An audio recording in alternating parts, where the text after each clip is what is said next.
Meet Gungnir. He is the John Wick of this saga, reigning supreme as the most terrifying legendary assassin the underworld has ever known.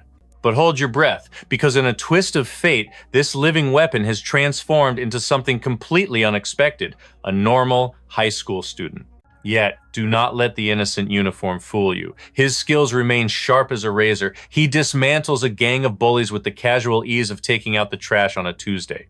After silently eradicating his targets from the shadows, he finally welcomes his peaceful new existence as an ordinary teenager. But to understand how a monster became a boy, we must rewind the clock to his tragic origin. This man was the apex predator, the strongest assassin in history, and he was on his final mission before vanishing into the sunset forever. He descends upon his target, President Akra Divine, moving faster than the eye can track, dodging bullets like a phantom and slaughtering everyone in his path. Akagi knew his end had come. Terror gripped his heart as he begged for mercy. But there is no salvation here. Ayate, a fellow assassin and Touji's closest brother-in-arms, silences the target permanently. The organization demanded blood, and naturally, they executed the president without hesitation, completing the contract. In the aftermath of the slaughter, Touji glanced at the victim's phone screen. A simple photo of a father and daughter struck a chord deep within his frozen heart. The hunger for violence vanished. He officially retired from the life of shadows, rushing home to his beloved Mirai, who waited with a warm meal and a loving smile. On the journey back, Ayate walks beside him, singing praises of Touji's godlike skills, marveling at the terrifying prowess of the #1 killer. Though the world trembles at his name, Ayate believes that fear is their greatest asset in this line of work. He feels a pang of sorrow that his best friend is leaving the game.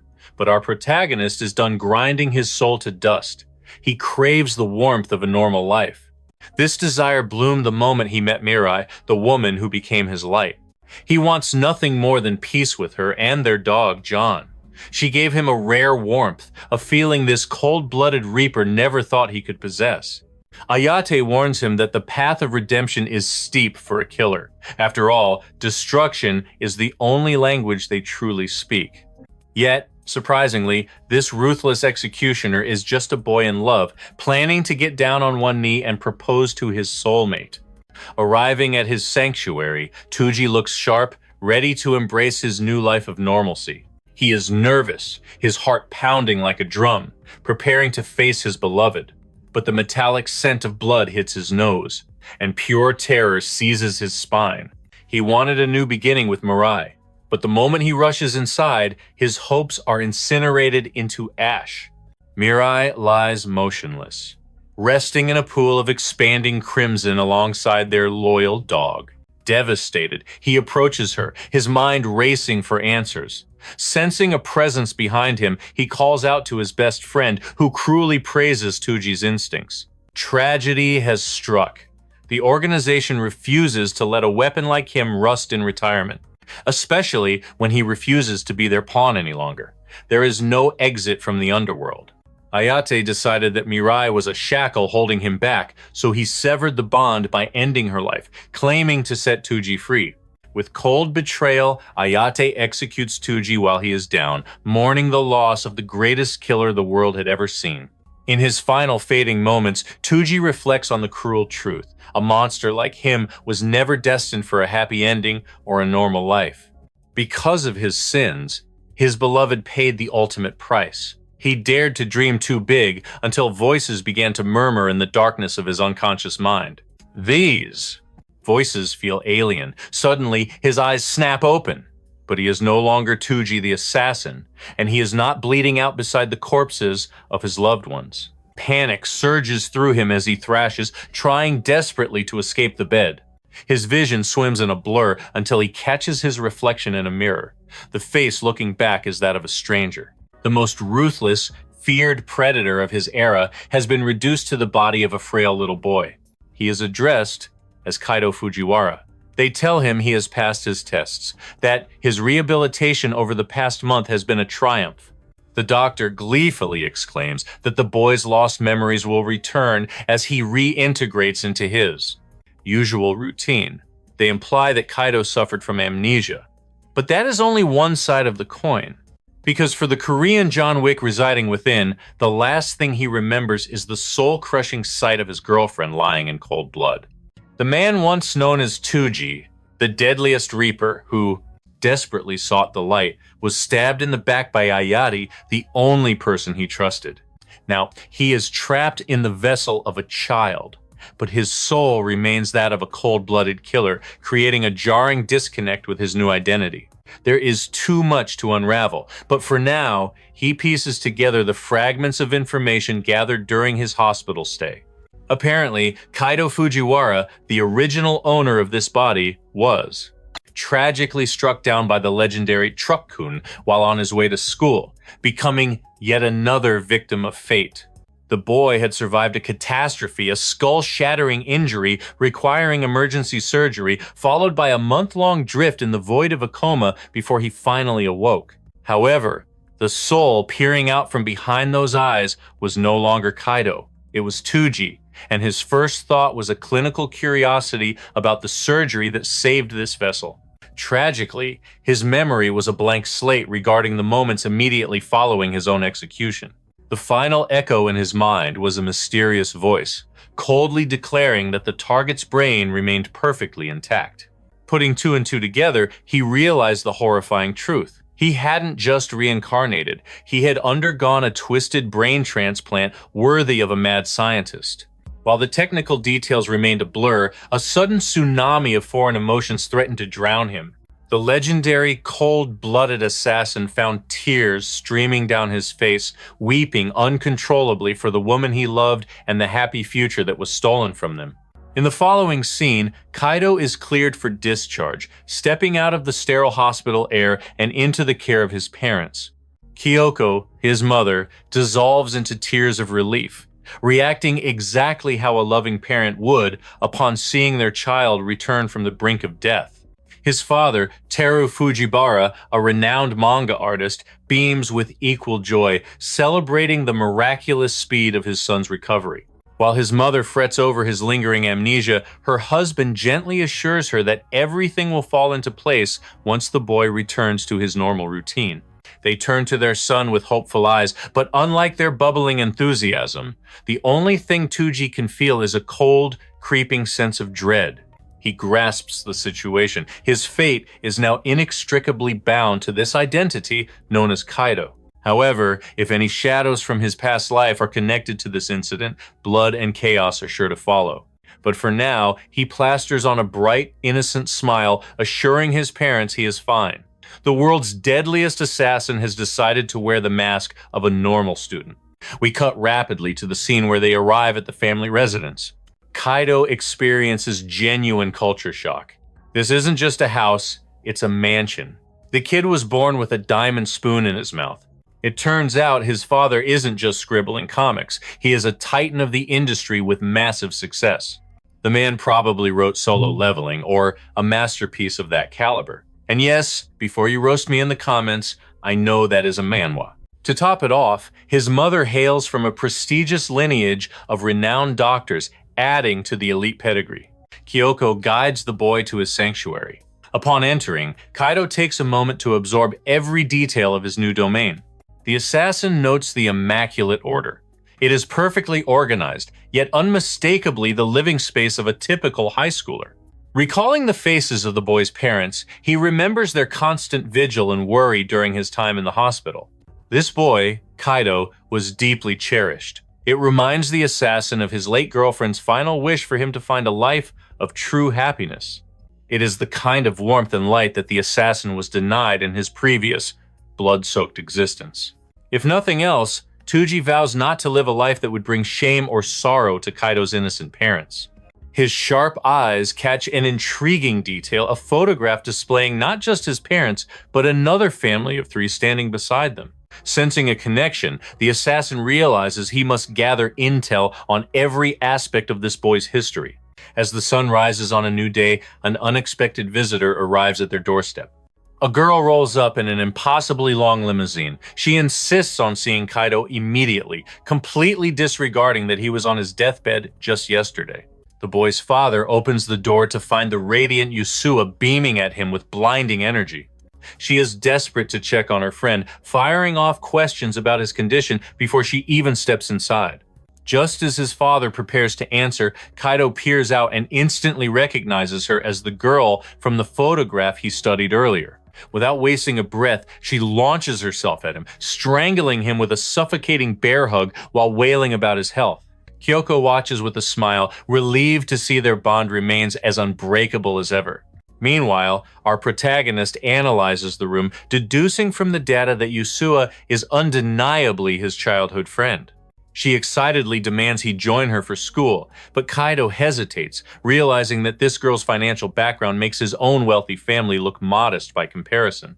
Taro tries to interject, but Yusua literally shoves the man into the luxury vehicle, promising to take full responsibility for his well-being. Turning back, she loudly announces plans for a grand celebration party to honor Kaido's successful return from the grave. Left in awe, his parents return to their work, while our dynamic duo speeds off toward the academy. But within the school grounds, a group of thugs who look like they belong in a back alley are plotting their next move. Their leader, Tetsu, has set his sights on Yusua, even though his lackeys are terrified of touching the daughter of a tech mogul equivalent to Steve Jobs.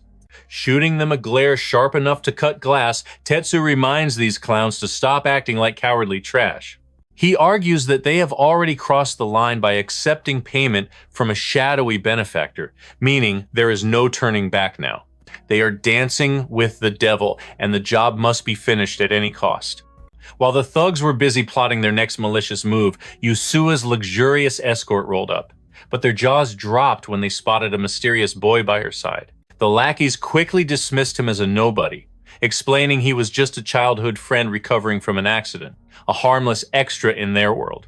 Hearing this, the ringleader, Tetsu, felt a twisted spark of curiosity. He slithered closer, a predatory grin spreading across his face like a snake spotting its prey.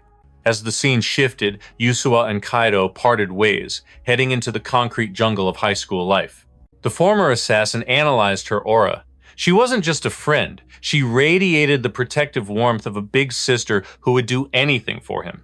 Stepping into the classroom, Kaido felt an alien sensation: normalcy. For a weapon of war, a peaceful school was the true unknown frontier. He asked for his seat with innocent confusion. A classmate smiled to welcome him, but that smile instantly withered into a mask of pure terror. The student's gaze was fixed on the looming shadow behind Kaido. The tyrant Tetsu had arrived to mark his territory. The thugs sneered, declaring that there was no sanctuary for Kaido in this class. He was coming with them, right now. Moments later, the pack dragged him away, while our clueless protagonist simply wondered if he even had a desk assigned to him in this place. Recalling their mocking laughter from earlier, Kaido realized this wasn't a friendly tour. Their gazes held malice, not welcome. With cold irritation, Kaido demanded to know where his seat was, but Tetsu and his goons just found the sheep's resistance amusing. The delinquent stepped into his personal space, offering the innocent transfer student a cruel ultimatum. If he dropped to his knees and begged like a dog, they might be happy to let him off with just a light beating. It turned out this was all about jealousy. The punk couldn't stand that the beautiful Yusua had eyes for Kaido instead of him. Tetsu hissed a venomous threat. If Kaido ever dared to look in her direction again, he would end them both. The irony was thick enough to cut with a knife. He was basically threatening the teenage version of John Wick. Kaido finally grasped the situation. He sighed, disappointed that these children insisted on becoming his enemies. He felt a pang of sadness not for himself, but for the lambs who were about to be slaughtered by the wolf. The assassin wanted a clean life, free of blood.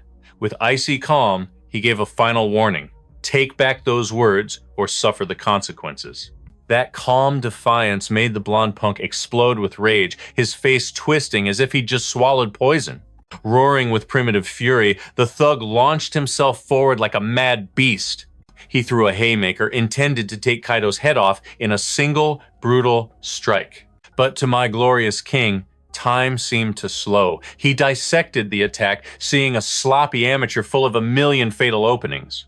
The punch was pitifully slow. Without even trying, Kaido shattered the bully's ego with a single, precise counter. Realizing these insects wouldn't learn without pain, Kaido decided to teach them a harsh lesson in physics. He slammed a palm into Tetsu's chin, followed by a devastating throw that introduced the bully's face to the concrete. As the dust settled, he realized this so-called violence was child's play compared to the living hell of the battlefield he was used to. Moments later, Yasuo rushed to the scene, only to find him standing there, bathed in sunlight like a victorious god of war. It turned out, he wasn't in danger. He was the danger. Yasuo froze in awe, questioning if this imposing warrior was truly the fragile boy she had known all her life. Trembling, she asked helplessly if he was the one who had flattened the school's toughest tyrants. He hesitated, quickly fabricating a lie about getting dragged into a senseless brawl to protect his cover. Yasuo had heard the rumors spreading like wildfire and sprinted to the rooftop, fearing the worst. She desperately wanted to believe her innocent Kaido couldn't possibly be capable of such brutal violence. But then, she spotted a streak of blood on his neck. Panic seized her. She thought he was gravely injured. Kaido tried to brush it off, but Yasuo exploded, screaming at him for making her worry so much. Her fiery anger dissolved into tears. The mere thought of him in pain was enough to break her heart. Confused by the sudden emotion, the assassin awkwardly apologized. They decided to retreat to class before more trouble brewed. But as they walked away, the beaten blonde groaned from the floor. Hatred burned in his eyes. This wasn't over yet. The scene shifted to that evening's celebration. Yasuo's parents had prepared a feast fit for royalty, complete with champagne. I mean, look at this spread. Did they hire Gordon Ramsay to cater a high schooler's welcome party? As the parents laughed with joy, Kaido was struck by a memory of his beloved Mirai, who used to smile at him just like that. Feeling the warmth of a family, the man went from a cold killing machine to a starving teenager ready to feast. The vibe was so good, even the family dog was begging for a plate. That very night, T visited his girlfriend, wondering if this warmth was what it truly meant to have a family. A sense of peace flowed into his weary soul, finally letting him taste the sweetness of a normal life. However, Yasuo seemed to be late to the party, which was strange since this whole gathering was her idea. Her father sighed, revealing that she had been suffering in silence lately, hiding her pain behind a bright smile. Suddenly, a cold chill ran down the boy's spine, his instincts screaming a warning of impending danger. Driven by intuition, he checked his phone, only to see his childhood friend's name flashing on the screen. He answered, expecting her voice, but instead, the sneering tone of that same trash punk greeted him. The delinquent laughed, mocking him before demanding he come to a specific location immediately. If Kaido refused or tried to play hero, Yasuo would pay the ultimate price for his arrogance. To prove he wasn't bluffing, the scumbag revealed that both the girl and her driver were currently bound and at his mercy. Yusoa's desperate screams echoed from the background, begging him to... He realized the gravity of the situation instantly. If he didn't act now, she would pay the price in blood. Demanding directions, the thug on the other end was all too happy to lead a lamb to the slaughter. Ending the call, Kaido immediately switched masks. He feigned a casual demeanor, pretending he had just been chatting with a buddy rather than staring into the abyss. With a steady voice, he told his parents he needed to run a quick errand. He promised to return soon, hiding the trembling anxiety that clawed at his chest. The scene shifts to the suffocating gloom of an abandoned factory. Waiting in the shadows were nearly a dozen armed thugs, thirsty for violence and ready to pounce. But the stakes were far higher than mere thugs. The organization's boss himself had descended from his throne, while his monstrous bodyguard casually honed his killing intent in the background. The boss was seething with barely suppressed rage because Tetsuya had the audacity to contact him directly. To drive the point home, he smashed a soda can right into Tetsuya's face with brutal disrespect. He was trying to stay in the shadows, and this sudden meeting exposed him to immense danger. Regardless, the scoundrel revealed his trump card. He had captured Yasuo to fulfill the Syndicate's dark command. Their goal was sinister but simple. They needed to break her. They sought to extract classified secrets regarding her mysterious inheritance. Yet, She possessed a will of iron, refusing to crack and steadfastly claiming total ignorance. This resistance was exactly why Tetsuya dragged her best friend into this mess. He gambled that while she could endure her own pain, watching Kaido suffer would shatter her resolve instantly. With that leverage, his mission would be a flawless victory. And as the ultimate prize for his treachery, Tetsuya would finally cement his official position within the organization's hierarchy. The boss accepted the plan, but his eyes promised a fate worse than death. He issued a chilling warning to the blonde subordinate about the cost of failure. You see, Inokami, that mountain of muscle, wasn't one for conversation. His only language was violence. To demonstrate, he hurled a heavy weight with such terrifying velocity that it pulverized the sheer, overwhelming pressure of Inokami's existence was enough to make the blonde traitor wet himself in terror, knowing he would be the next target. Meanwhile, Yusoa roared in defiance, only worsening her predicament by provoking the beasts, while her assistant desperately tried to de-escalate. Tragically, her bravery only invited cruelty. Tetsuya unleashed his frustration by delivering a brutal beating, stomping him into the dirt. He was enraged that a mere extra dared to interfere with his master plan. He barked at his lackeys to drag the trash away and locked his predatory gaze onto Yusoa.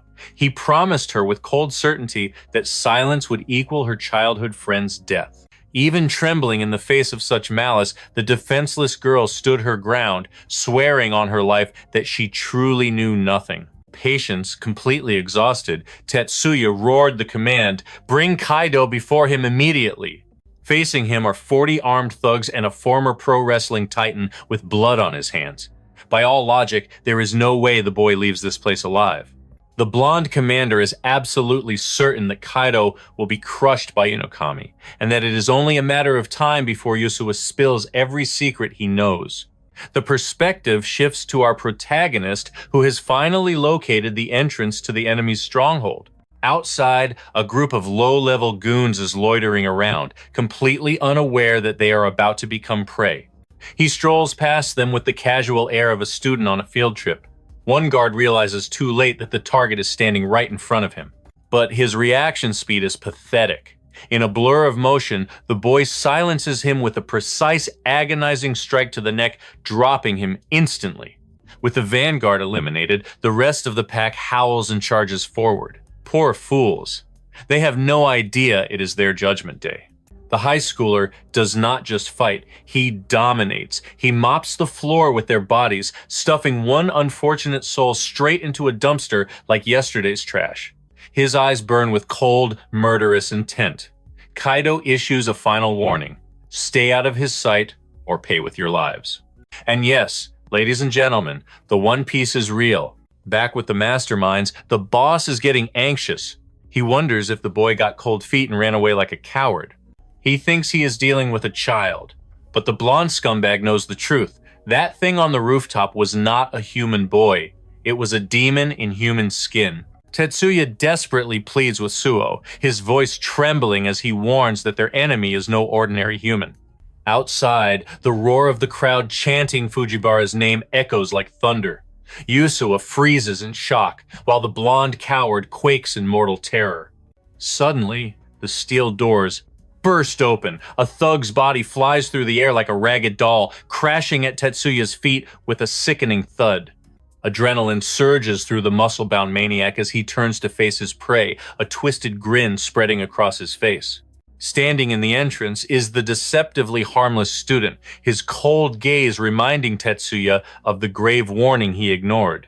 The assassin struggles to suppress his lethal instincts, barely holding back his monstrous power to avoid painting the floor with their blood. Boss Suo watches in disbelief, his mind unable to comprehend how a mere child annihilated 20 of his toughest enforcers single-handedly. Radiating an overwhelming aura of dominance, Kaido casually adjusts his tie. He demands to see his friend, his voice cutting through the tension. Yusua's terrified scream pierces the factory air, honing in on her voice. His senses lock onto her location exactly 30 meters away. Relief washes over him knowing she is alive. His predator eyes instantly scan the shadows, marking every hostile target prepared to strike. In a mere 53 seconds, he becomes a blur of motion. His god-tier speed tears through the room, decimating the mob with divine martial prowess. Even the arrogant Tetsuya is reduced to nothing, crawling on the ground like a frightened dog. He finally realizes they have provoked a sleeping dragon and are about to pay the price. The cold grip of death tightens around his heart. Our protagonist seizes Tetsuya by the collar, clenching his fist with a promise of pure agony. In a flash of violence, lightning-fast strikes rain down. He surgically shatters Tetsuya's collarbones, ribs, and elbows with terrifying precision. As if that excruciating torment was not enough punishment, Kaido hurls him against the concrete wall with a casual shove, discarding him like trash. Suo's men tremble in abject horror, refusing to be slaughtered by this demon. They turn to flee, but the boss barks orders, reminding them of their paycheck. Boss Suo finally begins to grasp the true magnitude of the danger standing before him. This is no helpless student. He is a monster in human skin. Thankfully, the blindfold spares Yusua from witnessing the carnage. He steps toward her, whispering soft reassurances. But just as he reaches for her bonds, the gargantuan fighter launches a massive surprise attack. The fist slams home with a thunderous impact. Yusua screams in panic as the sound of violence erupts right next to her. Suo grins, believing victory is assured thanks to the ex-pro wrestler's monstrous physique and raw power. However, fate is not on his side. As the dust settles, their hope shatters. The devastating blow did not even graze him. In a display of absolute dominance, Kaido has stopped the giant cold with a single, effortless counter kick. Undeterred, the battle-crazed maniac swings again. Kaido effortlessly redirects the force and buries a devastating punch straight into his face. The impact obliterates his nose in a spray of blood, yet the giant arrogantly believes Kaido lacks the raw power to finish him off. After trading blows, the legendary assassin analyzes his foe. He realizes this is the strongest opponent yet, and limited by his teenager physique, delivering a one-hit kill against this mountain of muscle will require true mastery. Therefore, he switches tactics, deciding to dismantle his opponent piece by piece. Just as the wrestler goes for a takedown, our boy moves like a phantom. He vanishes from sight, locking his target onto Inagami's exposed ribs. Seizing the opening, Kaido unleashes a torrential barrage of strikes. Every hit drills into a singular point, pummeling the musclehead until fear fills his eyes and consciousness fades. Truly a battle of David versus Goliath. Witnessing their champion crumpled like paper, the remaining 6 men flee in terror, easily the smartest decision of their worthless lives. Usually, Kaido would hunt them down to the last man, but his priority is Yusua. He swiftly unties her, masking his bloodlust with a gentle smile. He gazes at her with genuine warmth, expressing his immense relief to see her unharmed amidst the chaos. He assures her the nightmare is over and that Kabai, her assistant, is safe and sound. Naturally, such a horrific ordeal would shatter the mind of an ordinary high school girl.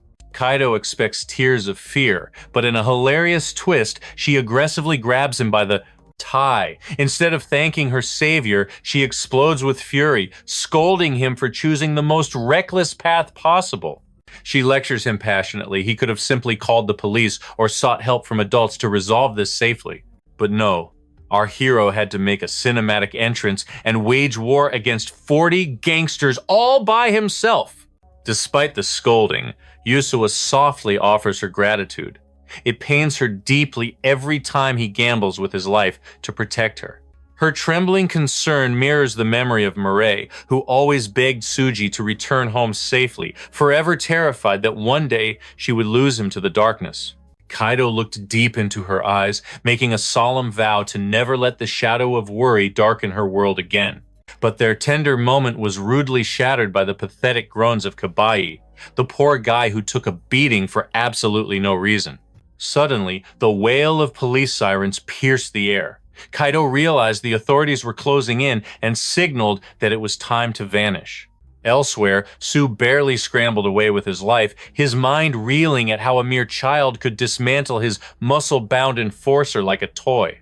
It turns out, even a scumbag like him answers to a master. A shadowy figure who sits at the absolute apex of the criminal underworld. This terrifying overlord revealed he had dispatched a Lancelot to hunt the boy down. Kaido had dared to interfere with the Grand Will, and the price would be blood. But before that storm hits, let us return to our hero's side. Safe in his bed, guilt gnawed at him. He knew his reckless solo mission had caused his parents unbearable anxiety. As they slept peacefully, Kaido replayed their terrified faces in his mind, vowing to be better. Luck was on his side. The police released him without suspicion. Yet, the thug's true objective remained a murky puzzle. To make matters worse, the mastermind behind the attack had vanished into thin air like a ghost. His instincts screamed a warning. A darkness far more sinister was lurking, just out of sight. Pounding the pavement on a night run, he steeled his heart. He would become strong enough to ensure no one else would ever bleed for his sake. Suddenly, killing intent spiked. A barrage of projectiles tore through the air, forcing him to leap skyward as the assassin watched in shock. But this was no accident. Kaido had sensed the rat trailing him and deliberately led him to this desolate killing ground. Landing gracefully, Kaido turned his cold gaze upon the assailant and demanded answers. The shadowy figure smirked, genuinely impressed. To think the boy had sensed his presence all the way back in the bedroom. It was the first time his stealth had been penetrated. This was no ordinary high schooler. He was a monster in human skin.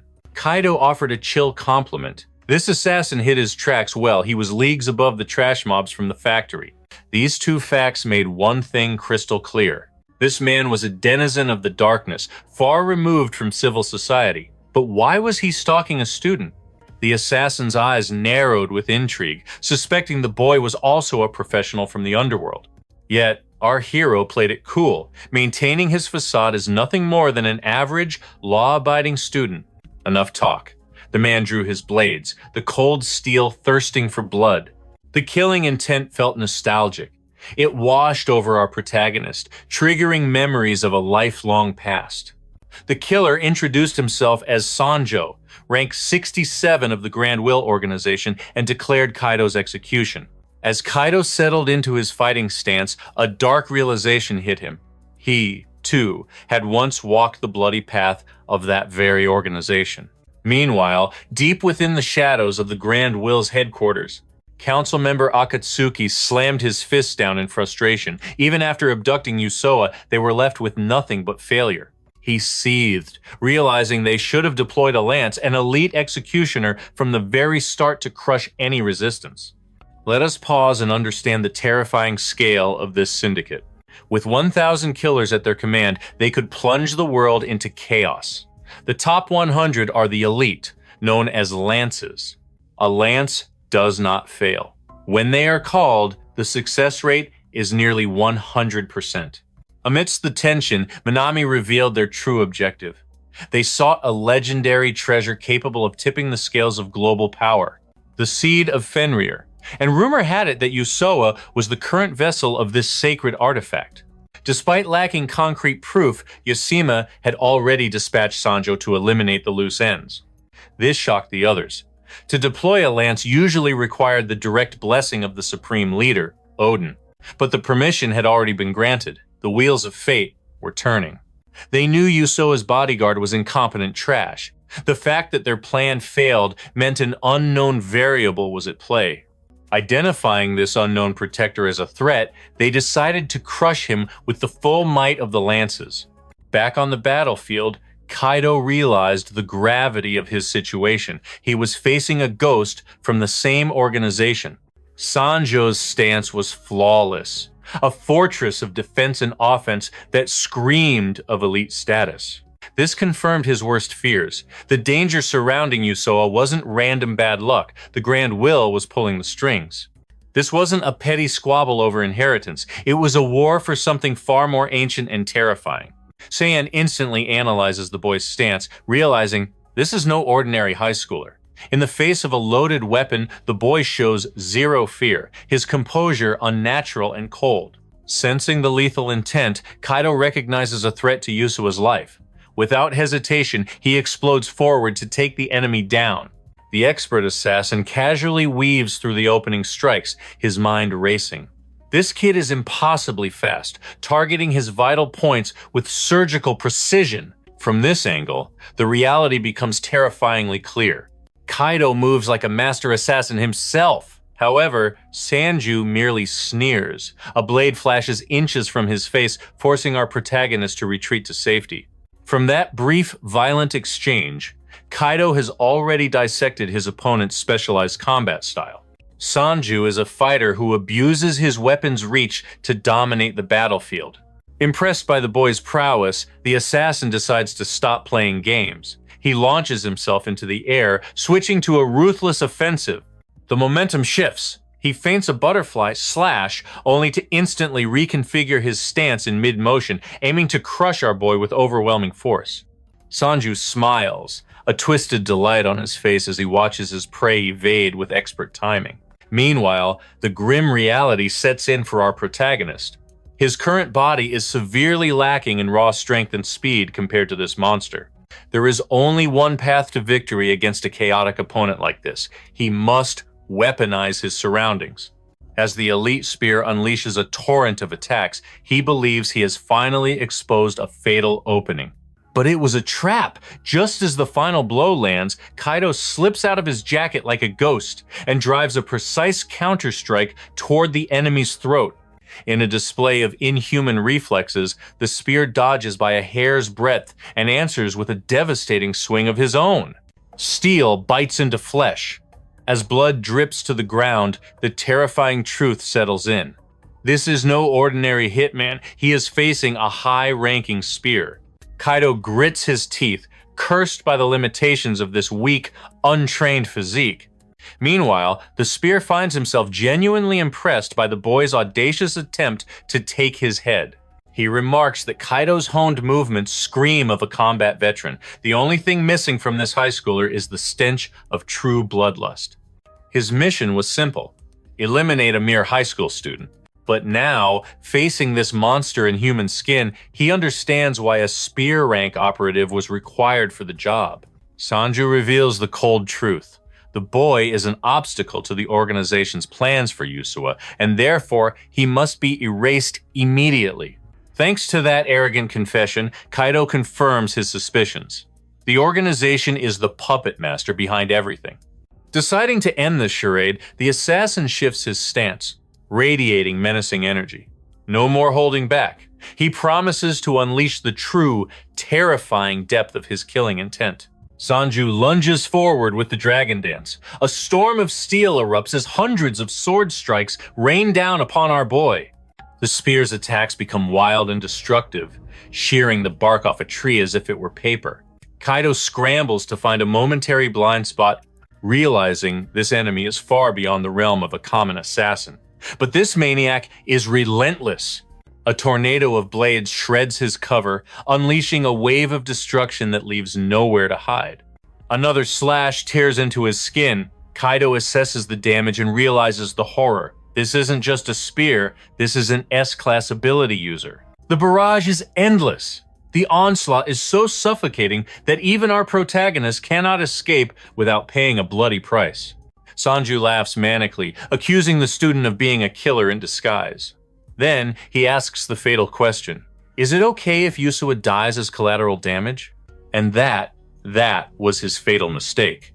That single sentence shatters the lock on Kaido's trauma. A nightmare flashback consumes him, but this time, the face of his lost love is replaced by his friend.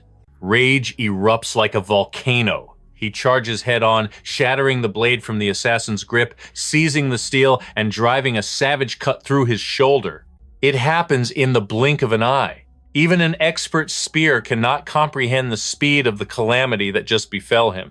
His mind screams one question: what kind of monster is hiding inside this child? Our boy refuses to relive that hell. He will not suffer that guilt again. He vows to protect Yusua, even if it costs him his soul. The spear's resolve crumbles. He believes resistance is futile, resigning himself to die by the will of the heavens. The man is broken, yet he still tries to fight. But his infinite slashes are meaningless now. Kaido dismantles every attack with the cold efficiency of a god of war. Desperate, he screams, accusing the student of being a coward. But in his blind fury, Sanju leaves himself wide open. Kaido punishes the mistake instantly. He appears behind him like a phantom, severing the muscle in his thigh and whispering cold disdain for the assassin's noise. Crippled and humiliated, Sanju can only gasp in horror. How did this boy suddenly become faster than sound? He desperately recycles his old tactics, trying in vain to overwhelm our awakened protagonist. The clash ended in absolute catastrophe for the assassin. Kaido carved through his defenses, turning his left arm into a ribbon of shredded flesh, and proving he had read every single in the next breath, Kaido erupted with godlike velocity. He became a living whirlwind of destruction, creating a shortcut of agony straight to Sanjo's vital points. With eyes radiating pure killing intent, he signaled the finale. The enemy was left trembling, his mind unable to comprehend how a human could possess such divine speed and mastery over the blade. This fighting style, it terrified him. It mirrored the wrath of Gungnir, the legendary #1 assassin who stood at the apex of their world. But there was no time for nostalgia. Kaido brutally dismantled him, tearing through his guard until the man was left drowning in a growing pool of his own crimson blood. The duel concluded with a crushing realization for Sanjo. He had been hopelessly outclassed from the very first second. Gasping for air, the code-named Lance shook with primal fear. He couldn't even twitch a muscle. The tendons in his arms had been surgically severed by a monster. Yet, our protagonist showed a twisted form of mercy, deciding to leave him exactly one functioning leg to drag himself away with. As for the rest, the killing machine ensured his career was obliterated. He would never take another life again. It was a judgment without pity. Kaido coldly noted that this punishment stripped the assassin of the one thing he treasured most, his identity as a predator. It was a fate far worse than death. For people like them, bathed in blood, there was no place in normal society to return to. But before abandoning this broken shell, the boy laid out his terms. He had 2 questions, and he promised to painfully remove that final leg if silence was the answer. For the first query, he demanded the name of the puppet master pulling the strings and the reason they were specifically hunting the girl. Laughing like a madman, Sanjo spat in the face of death. He revealed he wouldn't talk even under torture, swearing eternal loyalty to his one true God and refusing to betray that divine will. The mention of God was the final puzzle piece Kaido needed. However, chaos intervened. Sirens began to wail in the distance. Sanjo's reckless violence had drawn the attention of the authorities. Seizing that brief window of distraction, the crippled assassin used his remaining strength to scramble away. He threw a warning over his shoulder, advising the boy to vanish before the police arrived, while mocking Kaido's delusional dream of living as a normal high school student. That parting question hit harder than any blade, flooding Kaido with dark memories. It echoed the voices of his past, the ones who claimed a cold-blooded killer could never understand the warmth of a normal life. Even now, standing there drenched in the blood of his enemy, those doubts clung to his soul like a curse. Was he truly normal? Could a monster like him really pretend to be an innocent student? The question remained unanswered as the scene shifted to headquarters. Yashima received the grim update. The agent, known as Lance, had been effectively neutralized, broken beyond repair. Akatsuki stood there, practically vibrating with awe. He was ecstatic, thrilled by the news that Kaido had dismantled an expert assassin with such overwhelming dominance.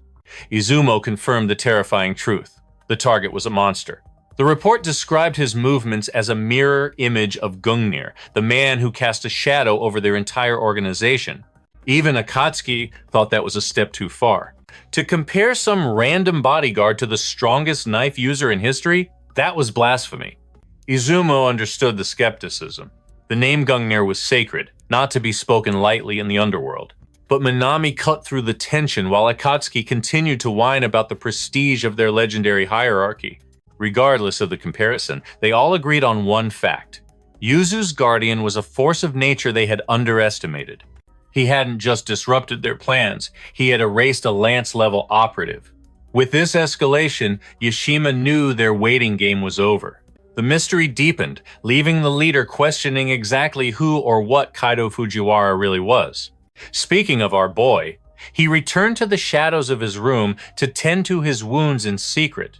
He was spiraling into an identity crisis, torn between the high school student he wanted to be and the ruthless assassin he was born as. But fate offered no rest. He had to smuggle Yuza away from the organization's gaze, knowing full well the target on his back had just grown 10 times larger. With his current body, he was vulnerable. Kaido resolved to push past his limits and reclaim his former strength. If he wanted to protect this fragile piece, he would have to become the strongest monster in the dark once again. Back at the villain's lair, Akatsuki stepped forward. He volunteered with a twisted grin, expressing a burning desire to hunt down this mysterious man himself. The room was stunned, but Izumo agreed. For a threat of this magnitude, they needed a predator of equal caliber. After all, if this enemy truly rivaled the legends, throwing ordinary fodder at him was meaningless. Akatsuki's excitement spiked. He was overjoyed to use his rank to crush this new threat, and make no mistake, this man was no joke. He was ranked 9th overall, one of the elite apex predators of their world. 24 hours after the kidnapping nightmare ended, the mood shifted from terror to jubilation. Kaido's parents and Yusua threw a massive welcome back feast to celebrate his discharge from the hospital. To prove his paternal love, his father proudly unveiled a dish he had poured his soul into making. Though, looking at the dark aura radiating from the plate, you would think he was trying to poison them. Thankfully, Yusua stepped forward, announcing that she had prepared something truly special for him. She placed a steaming bowl of beef stew in front of him, the rich aroma alone enough to make anyone's mouth water. Beaming with pride, she urged him to taste her masterpiece while it was still piping hot. But the moment the broth touched his taste buds, time seemed to rewind. Our protagonist was instantly pulled into a vivid memory of the past, back to a day when he was leaving home without a second thought. However, that day was different.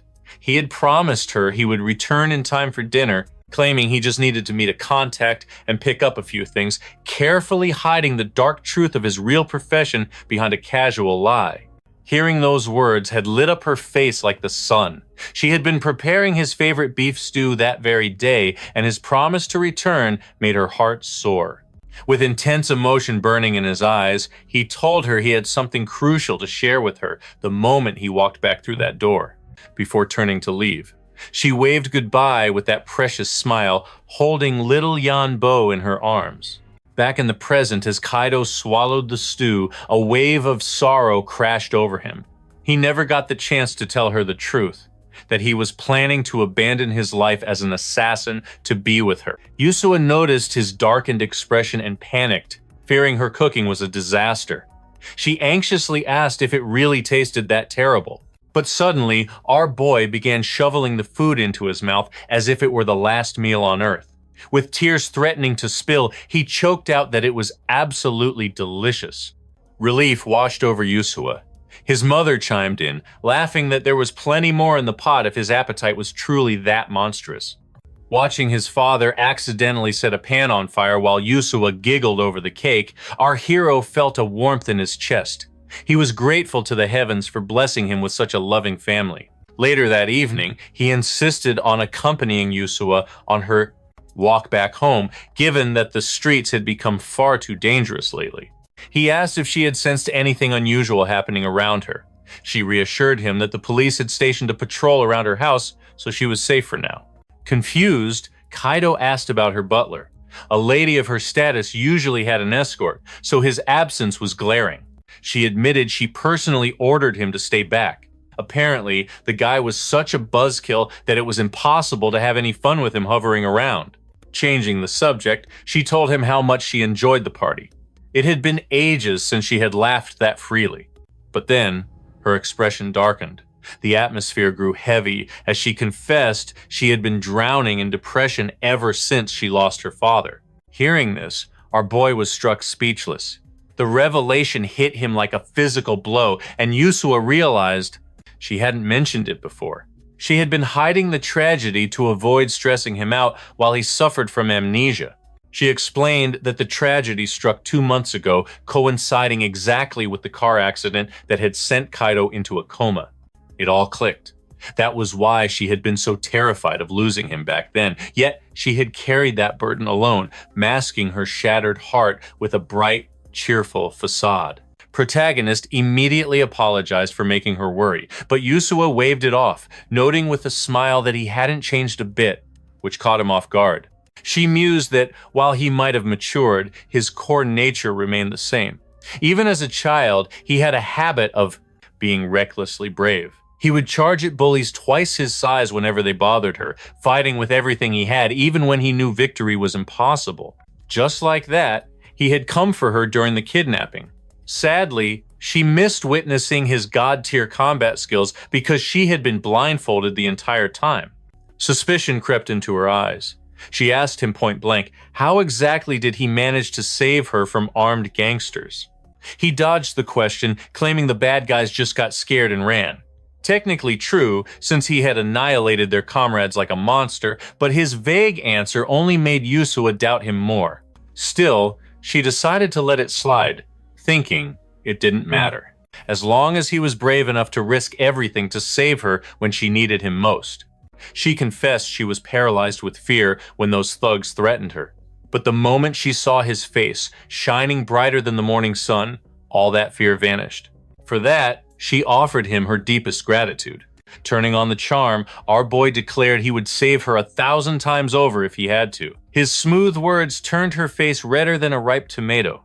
Flustered and shy, she yelled at him to get closer, pulling out her phone to capture the moment with a cute selfie. Proud of the shot, she announced it would be her new wallpaper to remember this day, completely oblivious that this photo would spark wild romance rumors back at school. However, Yusua whispered that this photo would do more than just hold a memory. It would help her finally move forward. Seeing Kaido care for her, despite his own life-altering accident, gave her the strength to let go of the grief from her father's sudden death.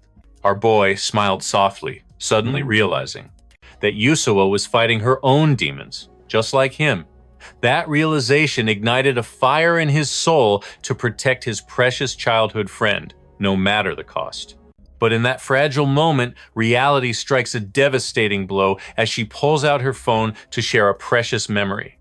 His blood runs cold and his soul nearly abandons his vessel the instant he recognizes the man in the photo, a face that haunts his nightmares. She smiles softly, remarking that his amnesia must be severe, for her father was a man of warmth and kindness, especially toward him. Her expression shifts to a solemn resolve as she admits the world reviled him, yet to her, he was a saint, and she loved him with every fiber of her being. Kaido stares at the image of Yusua's father carrying her, and a chilling flashback hits him. He saw this exact wallpaper glowing on a screen the night he completed his final mission. An agonizing guilt tears through his spirit as the horrifying truth settles in. He is the monster who stole Yusua's father from this world. Noticing his sudden darkness, Yusua asks why he has gone silent, unaware that Kaido is mentally drowning while standing before the daughter of the Akagi group's late chairman, the very man he executed in cold blood without a second thought. His mind races to find an excuse, telling himself that Ayate pulled the trigger, that he would have refused the contract had he known the target's true identity. But the excuse rings hollow. He knows he followed the Great Will blindly, believing the lie that Chairman Akagi was a traitor who needed to be erased. The abyss of his guilt deepens, not just because he felt nothing during the kill, but because his past sins have now placed Yusua directly in the line of fire. For a fleeting second, he considers confessing everything, telling her that he was the blade the organization used to sever her family ties. He grits his teeth, swallowed by frustration and indecision, unable to shatter her heart with the terrible truth. The next day at school brings a deceptive calm. He sits silently at his desk while the classroom buzzes with the high-pitched excitement of the girls. Rumors of a handsome new transfer student have set the class ablaze, their anticipation building like a tidal wave. Ultimately, our anti-hero chooses silence. Revealing his identity to Yusuwa won't stop the organization from hunting him down just for unsealing a single service spear. His path is clear. He must remain a shadow, protecting her from the darkness at any cost. Just then, the teacher announces the arrival, and as the boy asks for permission to enter, a familiar voice sends a shiver down Kaido's spine. His eyes widen in disbelief as he beholds a cheerful, pink-haired boy, his mind reeling at why one of the legendary divine spears would descend upon a high school. Memories of the last psychopath sent to kill him flood back, confirming his worst fears. The Great Will has escalated the game, sending a direct response to his interference with Yusuwa's kidnapping. Suddenly, the boy turns, locking eyes with our hero and piercing his very soul with a cold, dead stare that silently declares war. There is no mistake. This pink-haired brat is a catastrophe waiting to happen. It is Akatsuki, one of the organization's 12 divine spears, operating under the lethal code name Biden. Later, during physical education, the gymnasium erupts into cheers as the new student dominates the court, casually scoring basket after basket. The girls are practically swooning, hearts in their eyes for the charismatic boy with the pink hair. Meanwhile, his teammate watches in genuine shock, unable to comprehend how someone of such short stature can defy gravity with such explosive power. Makoto plays it off as a lucky pass, rallying his team, masking his supernatural abilities with a facade of sportsmanship. The opposing team seethes with jealousy, irritated that the transfer student has already conquered the school's social hierarchy. However, Kaido remains vigilant, his guard raised high. It is unnerving that the spear hasn't made a move yet, leaving him to wonder what twisted game is being played. You see, the spears are not mere hitmen. They are the elite of the elite, the top 100 assassins ranked by sheer lethality. And sitting at the apex are the 12 legendary spears, monsters commanded directly by their supreme leader, Odin. Each of these calamities possesses combat prowess that defies logic, harboring strength that rivals 1,000 men. When it comes to the art of slaughter, these individuals are in a league of their own.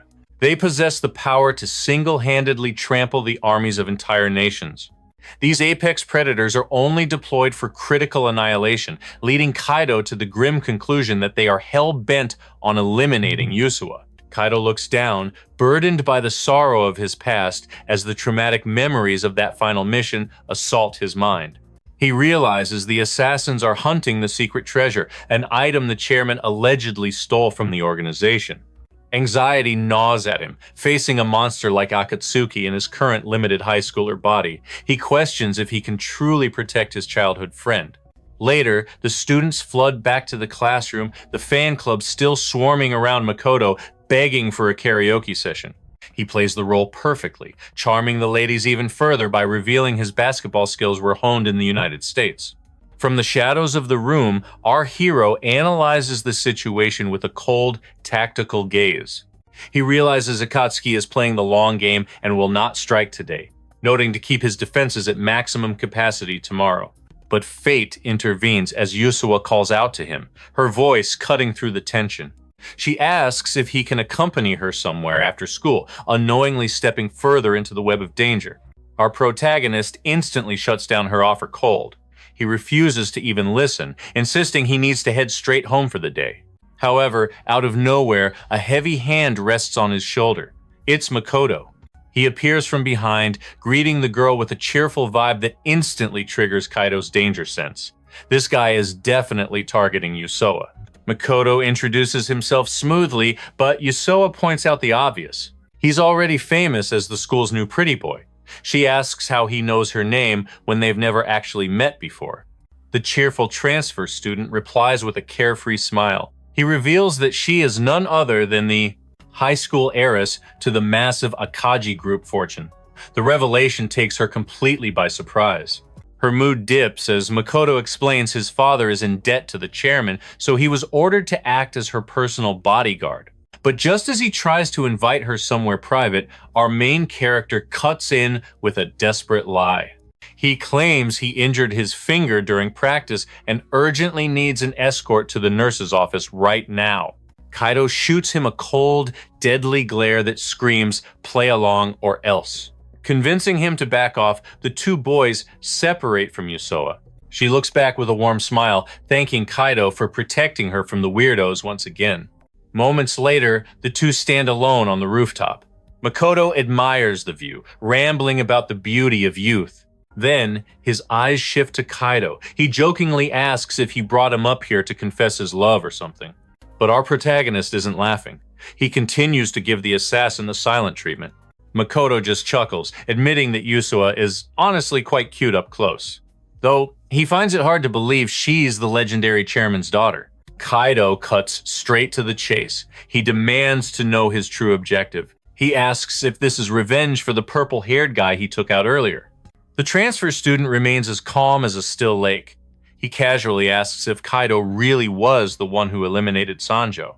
He begins analyzing Kaido's physique, surprised that a mere student defeated Sanjo with only minor injuries. But our hero repeats his question again. His patience is wearing thin, and his aura grows heavier by the second.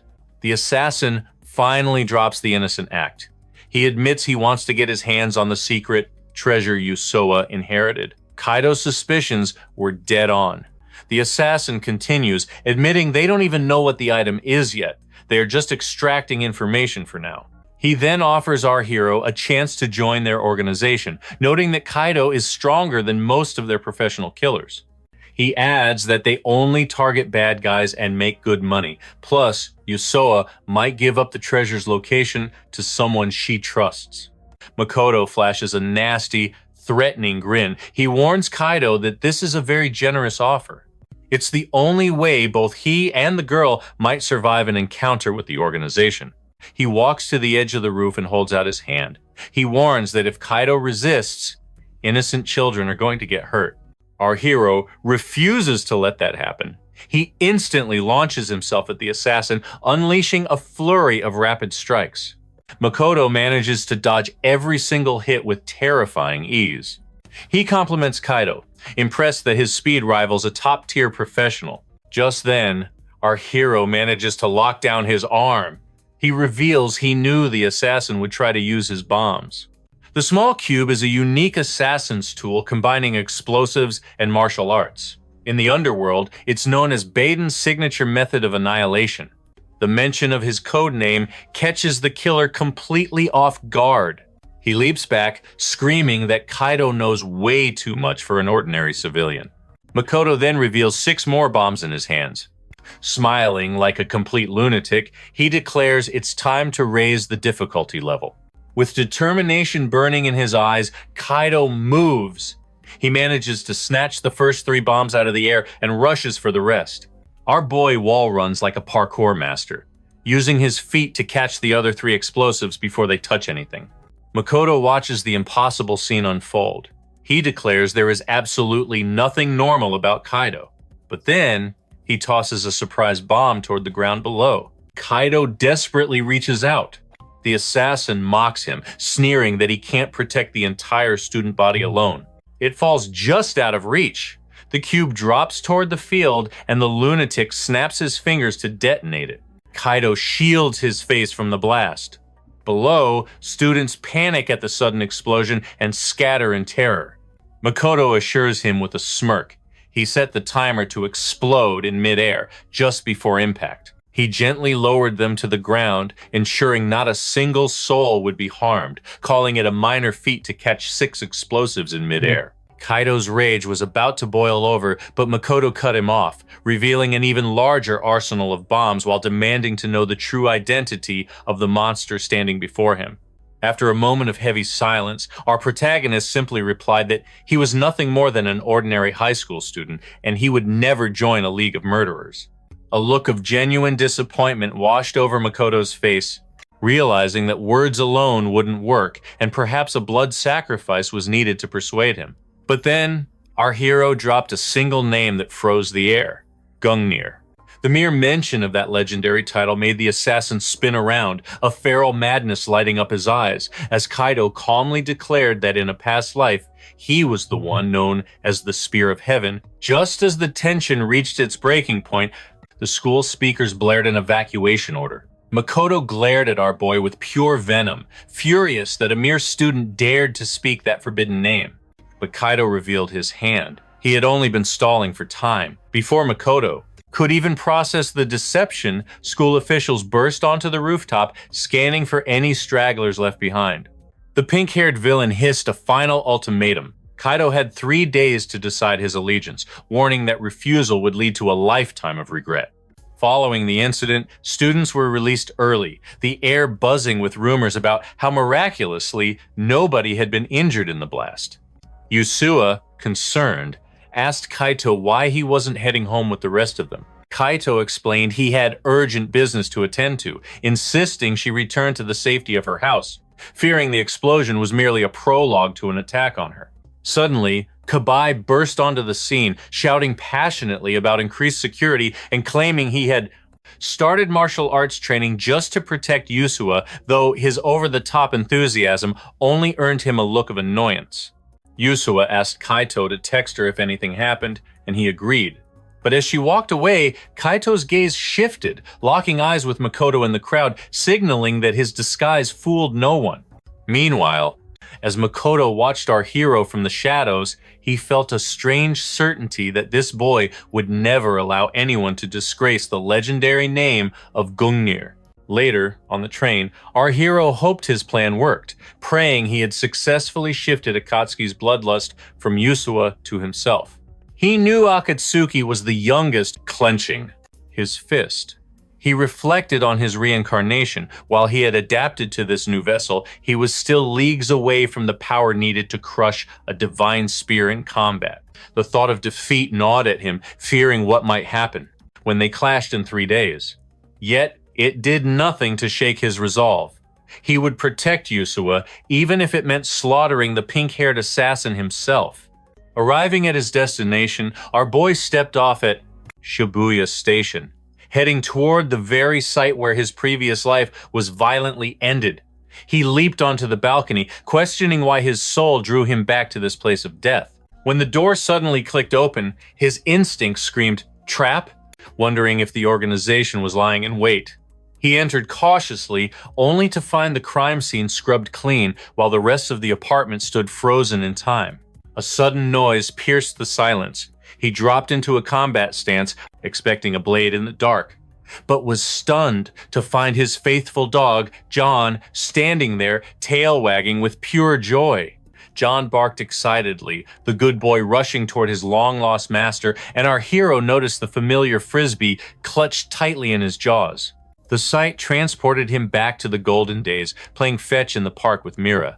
Tears welled in his eyes as he realized that loyalty transcends even death. The dog still remembered him. Something on the shelf caught his peripheral vision, a framed photograph of his past life. It was Mirai and John, smiling together on the beach, a fragment of a memory he could never return to. It triggered a flashback to a road trip where Mirai had whispered that she never understood the violence of his work, but she always prayed for his happiness above all else. He had told her that dying to protect her was his satisfaction, but Mirai had simply replied that a dead man cannot be happy, begging him to try living for himself just once. Now, tears flowed freely down his face. Our hero lamented that, in the end, he failed to give her that happiness, and now she existed only as a ghost in his memories. Wiping his tears, he returned home, spinning a story to his new family about a couple forced to give up their dog, asking if they could take him in.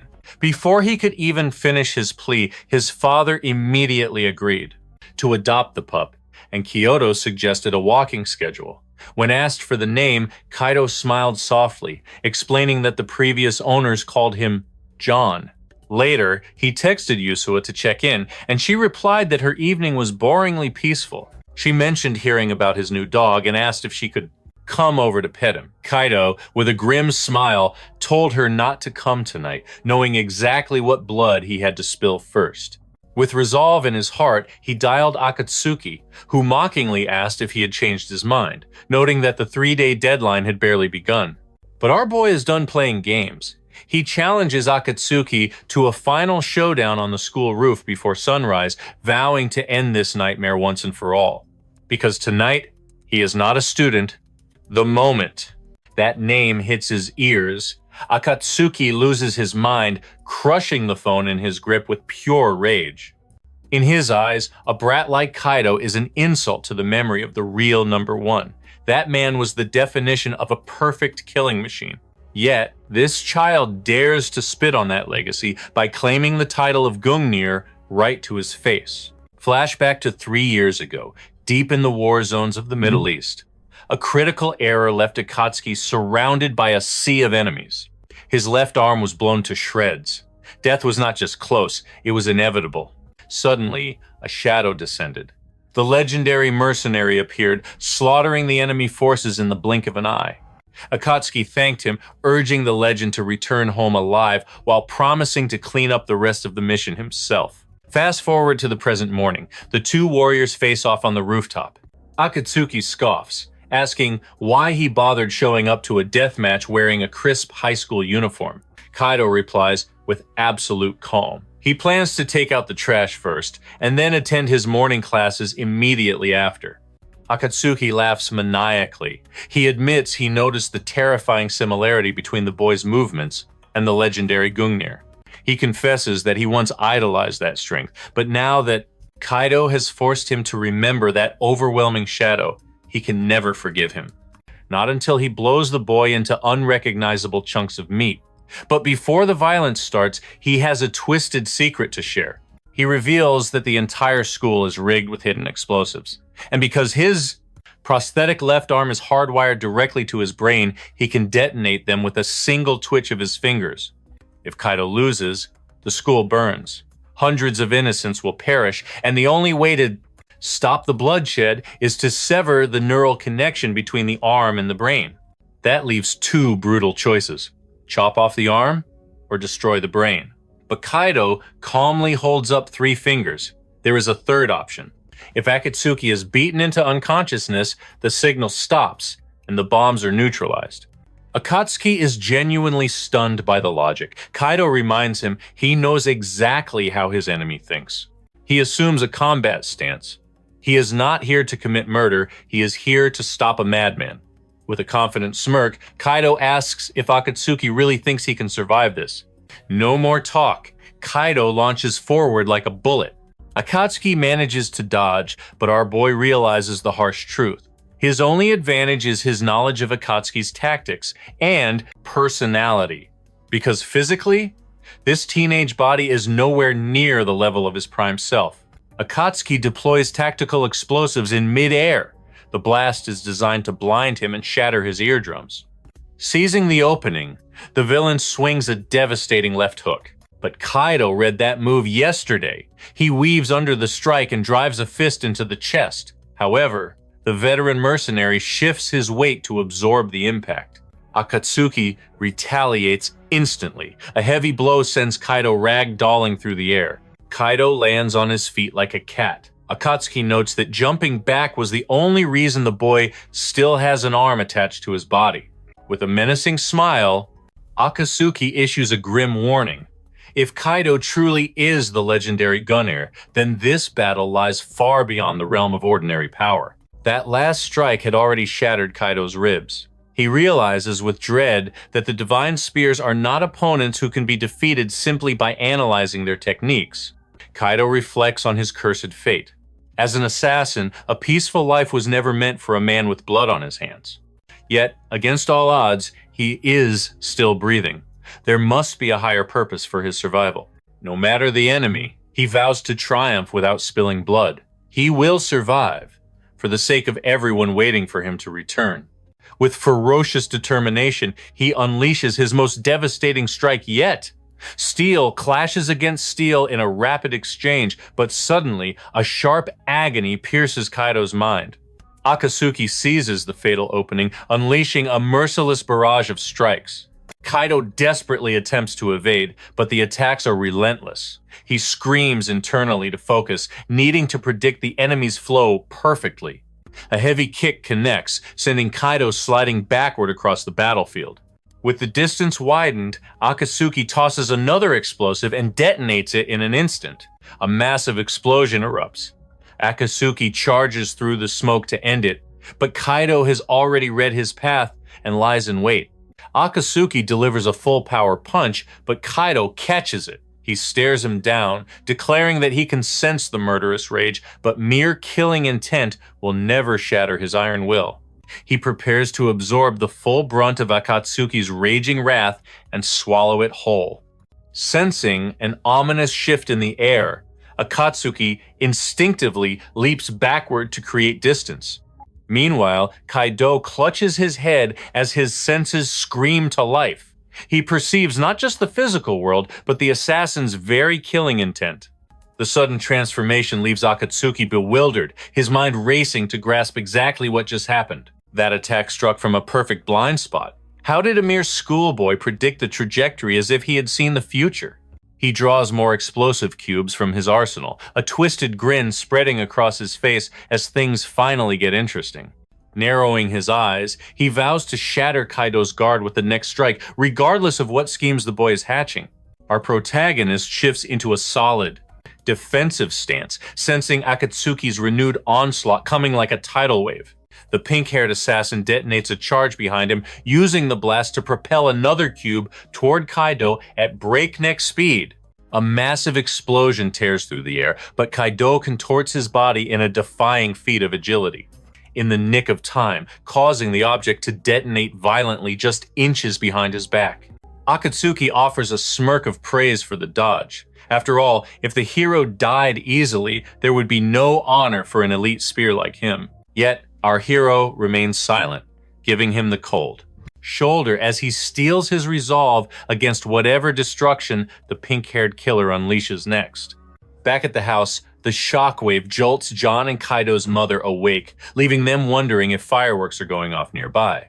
But on the rooftop, the battle rages on, two forces of nature colliding with everything they have. Guard raised high, Kaido realizes that while Akatsuki's hands move faster than sight, his attack patterns are as clear as day.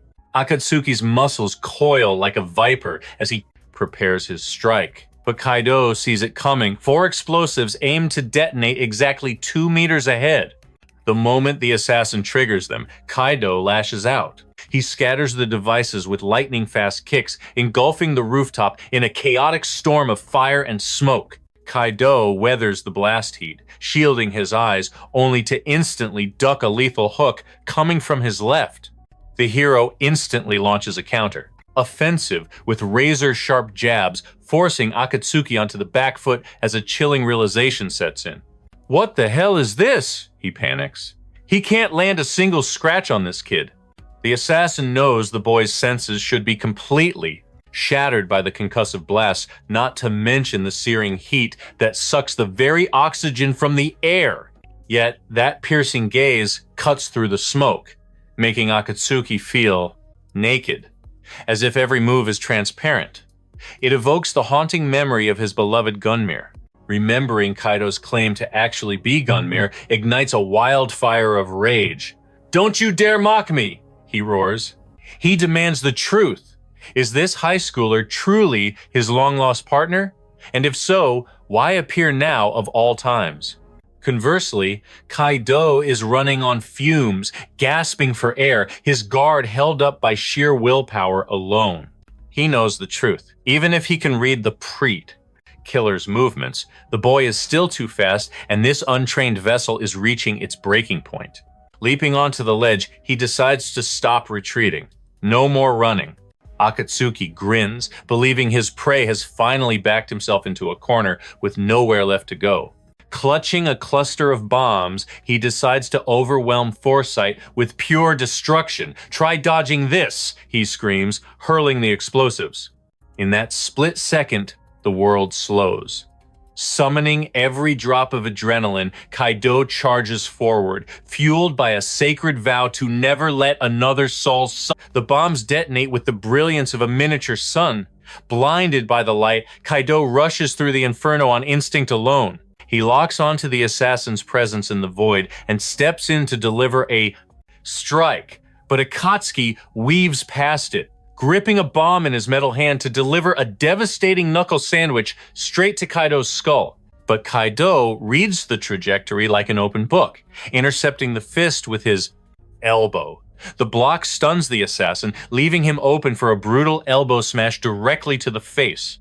He doesn't let up. Screaming Akatsuki's name, he buries a savage fist into the killer's ribs before finishing the combo with a piston-like kick to the gut. With a thunderous crash, the strike obliterates the metal arm. The force sends the assassin hurtling off the edge, unconscious before he even meets the unforgiving concrete below. The scene shifts, the atmosphere growing heavy as we dive into a memory from the past. The young assassin begs Gungnir to leave him behind, but our hero refuses. He won't let a single comrade fall, not while he still draws breath. Gungnir believes such sentiment is a fatal weakness for a killer, yet that is precisely why he chose this path. No matter how colossal the enemy, no matter the odds, he will carve out his own definition of justice. Back in the present, Akatsuki regains consciousness, demanding to know why he was spared. Kaido's answer is cold and logical. His priority was neutralizing the bomb. Taking a life was never part of the equation today. The assassin smirks, warning him that one man cannot dismantle an entire empire alone. But Kaido stands like an immovable mountain. He will do it, whatever the cost. Because for a former assassin seeking redemption, that is the only justice left to pursue. The familiarity of those words, the intensity of that gaze, it strikes Akatsuki like a thunderbolt, layering the image of Gungnir over this boy. When Kaido declares he will crush them all, whether it is Grat or the mighty Odin himself, Akatsuki erupts into manic laughter. He echoes Kaido's insanity, calling him absolutely deranged. But in that madness lies the proof the assassin finally believes that this boy is truly the legendary Touji. With a grin that splits his face, the boy admits it without a lie. Only a lunatic like Touji would dare to speak such blasphemy. Our hero simply stares, caught off guard by the acceptance. Then, the pink-haired killer cuts straight to the heart of the matter. He asks why the fearsome legend looks like a fragile toothpick when he should be rotting 6 feet under. Kaido admits he was certain he had died that day, but fate had other plans and he awoke trapped within this weak vessel. Tapping his temple, he reveals that his mind is the only remnant of the original Touji, a revelation that leaves Akatsuki stunned in silence. Our hero drops the final bombshell. The order for the hit could have only come from Odin himself. The color drains completely from Akatsuki's face as the weight of the betrayal crashes down on him. Kaido declares he must forge this body into a weapon and asks for Akatsuki's aid, triggering a wave of nostalgia in the assassin's heart. Akatsuki scoffs, telling him to cut the comedy routine. He retrieves his severed mechanical limb, his killing intent vanishing. There is no way he can execute his target now that he knows it is Touji standing before him. Our hero asks if he will return to the organization, but the refusal is absolute. Returning after such a humiliating defeat? Impossible. When asked about his next move, Akatsuki's expression darkens. He needs answers. He decides to disappear into the shadows and investigate, unable to fathom why Odin would turn his blade against his greatest weapon. He warns our hero to flee, sensing the sirens approaching, and jokes that the school will likely be a pile of rubble for the foreseeable future. Our hero watches him vanish into the distance. He tries to call out, but his legs suddenly give way. Confusion swirls in his mind as consciousness slips away.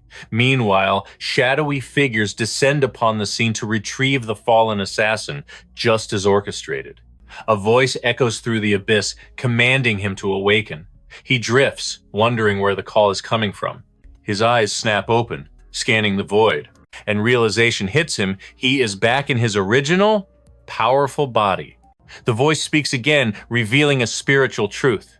Their souls are now intertwined, two halves of a single existence. The original Kaido floats toward him, a spectral form in the darkness, causing Touji's eyes to widen in shock. Kaido implores him to use this power to protect Yusua. Touji reaches out, desperate to grab the boy's fading spirit, shouting into the void. He gasps, waking in a cold sweat, only to be greeted by a friendly, wet nose. He lies on the floor, disoriented, reality slowly filtering back in. Downstairs, his parents are glued to the screen, watching the breaking news of the school explosion with terror in their eyes. Panic fills the room. His mother asks if they should rush Kaido to the hospital, frantically checking her messages. The text claims he came home early due to dizziness, a convenient alibi. The father sighs, suggesting she is worrying too much. He believes Kaido is simply exhausted from the trauma, assuring her that rest is the only cure their son needs right now. Upstairs, Kaido stares blankly at the ceiling. His mind is a fog. He realizes he has slept through half the day. Memories of the rooftop battle surge back to vertigo, the awakening, and his wounds mysteriously treated. Akatsuki believed his identity, yes, but doubt creeps in. Did he display enough dominance in this frail body to truly convince the world? That incredible surge of power he felt earlier, it was like nothing else. It was as if Akatsuki's raw spiritual essence was flooding into his very soul. Without that sudden surge of life force, death would have been a certainty. Questions regarding his physical state swirled in his mind, but the sharp ring of his phone cut through the silence. Seeing Yusa's name, he answered instantly, practically shouting to ensure she was safe. His frantic tone caught her off guard, and she immediately fired back, demanding to know why he had ghosted her all morning. Guilt washed over him as he apologized, claiming he had been in a deep slumber. In truth, he was just relieved that her voice was the one greeting him. She then dropped the bombshell. An explosion had torn the roof off their school. Classes were canceled for a week, a fact he pretended to hear for the very first time. However, a sharp intuition flashed in her eyes. She sensed something was off. With suspicious precision, she asked Kaido if he was mixed up in this mess again. Cold sweat instantly beaded on his forehead. The lecture began. She scolded him for being a trouble magnet, questioning if his sickness was actually a battle wound from the explosion itself. Kaido sank into his seat, realizing this girl possessed instincts terrifyingly sharp for a civilian. Deflecting the heat, he turned the tables and asked if she had faced any danger.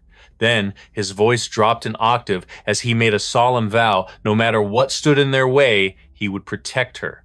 Yusa turned a shade of crimson that put tomatoes to shame. She stammered, demanding the truth and telling him not to distract her with his smooth, cool hero speeches. As she rambled on to hide her embarrassment, downstairs, Kaido's mother answered the door only to find an empty porch and a mysterious package on the ground. Moments later, a knock echoed at Kaido's door. His mother called out, leaving the parcel in the hallway for him. Kaido found it odd, knowing he hadn't ordered a thing. His mother told him to come down for dinner if he was recovered, while Yusa realized the hour and ended the call. Kaido lifted the box, his assassin instincts kicking in as he waited and checked for hidden traps. Finding none, he lifted the lid. His pupils trembled in shock. Inside lay the cold steel of his original assassin's dagger, accompanied by a single card. A chill ran down his spine. Who on earth knew enough to send this directly to his home address? He picked up the card to find a set of coordinates. His resolve hardened. He had to confront this shadow sender, no matter the cost. Following the coordinates, our hero navigated the streets of Shinjuku. Although near the bustling station, the pedestrian traffic here vanished like a ghost town. The eerie silence made him question everything. Was the sender lurking in these shadows? Could it be the doctor who performed the transplant? Or perhaps, was it the original Kaido himself? He arrived at a desolate apartment complex. His gut told him this was the perfect nest for someone who didn't want to be found. He stepped into the lobby, but found only emptiness. He pressed on. Finally, he discovered a staircase leading into the darkness below. Every instinct screamed that this was a trap set by the owner of the knife. Reaching the basement parking lot, he pushed open the heavy iron door. He stepped into the gloom, questioning the motive behind this summons, when suddenly his body reacted on its own to a lethal surprise attack. An arrow whistled past him. Standing there was a crossbow-wielding assailant, flanked by a female accomplice. The woman smirked, noting that dodging wasn't luck. The true Gungnir, she mused, would be capable of evading even bullets. She observed that our boy's brain seemed to be adapting remarkably well to its new host. Our hero, recognizing neither of them, demanded to know if they were the ones who summoned him. The archer scoffed, claiming he wasn't worthy of answers yet. He loaded another bolt, declaring the hero must prove his value through combat. The arrow flew. Our boy dodged by a hair's breadth, catching a glimpse of glowing eyes watching from the shadows behind them. The girl lunged with a vicious elbow strike. He slipped out of range just in time, causing her to shatter the concrete pillar instead. In a split second, he analyzed their combat potential. They possessed the skills of mid-level lancers. As she threw another volley of strikes, he parried them with ease. He recognized the pattern immediately. It was an old organization tactic. Create an opening with ranged fire, then finish the job with close-quarters combat. Suddenly, the male attacker swung a heavy hook from the blind spot, but our boy spun like a top. He unleashed a devastating double counter. An uppercut buried itself in the girl's gut, while a spinning kick connected squarely with the man's jaw. The impact sent the girl flying like a rag doll. The man stumbled back, eyes wide, wondering what kind of monstrous strength he was facing before lunging in again. It was futile. Our hero saw the movements. He saw them coming from a mile away, just like the previous battle. He predicted a 4-hit combo, starting with a descending left slash. Before it could even begin, he realized dodging was unnecessary. He blocked the first strike and drove a thunderous punch into the man's chest. As the brawl raged on, his spatial awareness, reaction speed, and predictive abilities accelerated to godlike levels. He completely overwhelmed the two assassins with superior dominance. Her eyes went wide as the terrifying realization crashed down upon her. They hadn't been bested by some mere child. No, they were facing a legend. The strongest assassin of them all, the monster known as Gungnir. Just then, the crossbow wielder let out a dark chuckle. He praised the hero's skill, but his eyes turned cold. "Playtime is over," he declared. He reached into his pocket to unleash hell, but his partner screamed out in panic, "Stop! That violates our orders!" But his pride was already shattered. He roared back, refusing to back down after such humiliation. Suddenly, a third voice cut through the tension. "Halt!" A familiar figure emerged from the shadows, casually greeting our boy. I see the brain transplant was a magnificent success.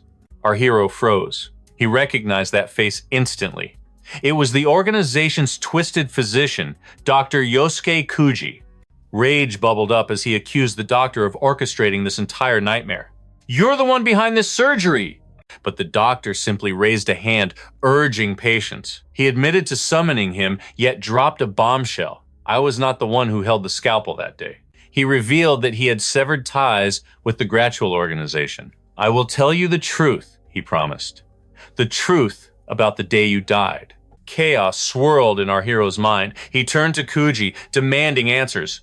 Who did this to me?" Kuji's expression turned grave. He revealed the dark order given that day. The one who executed you was your own partner, Ayate. At the sound of that name, the air grew heavy. Our hero's face twisted into a mask of pure, unadulterated wrath. Kuji continued, explaining that the assassination order was top secret, a shadow command known only to the elite few, and I was part of that inner circle. He confessed to leaking the critical data. This betrayal allowed them to salvage his brain before the organization could dispose of it. "So you turned traitor?" Our hero scoffed. He then shifted his gaze to the agents. "And what about them? Who are these two?" Kuji introduced them as elite operatives of Argos, a phantom unit under the direct command of the Japanese government. "They exist for one reason only," he declared, "to completely eradicate the Betrayal organization. They are the hands that performed the miracle," Kuji added. "They transplanted your brain into Kaido's body." Disgust washed over him. The thought of government dogs tampering with his mind made his blood boil. Raoul shrugged, calling it public service. Rika, however, bowed politely. "It is an honor. We view the Redwall organization as humanity's greatest threat." Raoul didn't mince words. "We didn't save you out of kindness. We preserved your brain because we need your power." Our hero's mind reeled.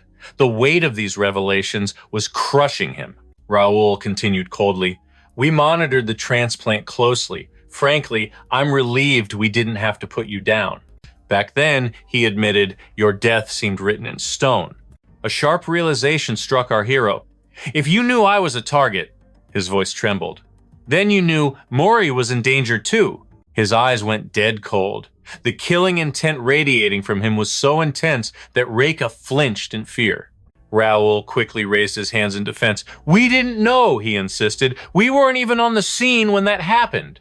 Suddenly, a splitting headache assaulted him. Clutching his skull, he grit his teeth. This power, sensing bloodlust. Is this a side effect too? But before the words could fully leave his lips, darkness took him. He collapsed to the floor, leaving the agents frozen in stunned silence. While the others panicked, Dr. Kuji didn't move. His eyes gleamed with curiosity at the mention of this new, mysterious ability. Meanwhile, deep within the Gradual headquarters, Asima turned to his colleague. Has Akatsuki reported in yet? Izumi shook his head grimly. Silence, he replied. Akatsuki has severed all communication. He's always been a loose cannon, Izumi muttered. But the 12 divine spears have free reign, as long as they do not defy Lord Odin. Asima frowned, a seed of doubt planted in his mind. Do you think it's possible? Could one of the 12 actually fall in battle? Izumi scoffed at the very notion. You must be joking, he sneered. Since when do you have a sense of humor? Unless he is fighting the ghost of Gungnir himself, Izumi declared, Akatsuki is invincible. Asuma nodded. True, Gungnir was a monster among men, but he is dead. His corpse rotted away long ago.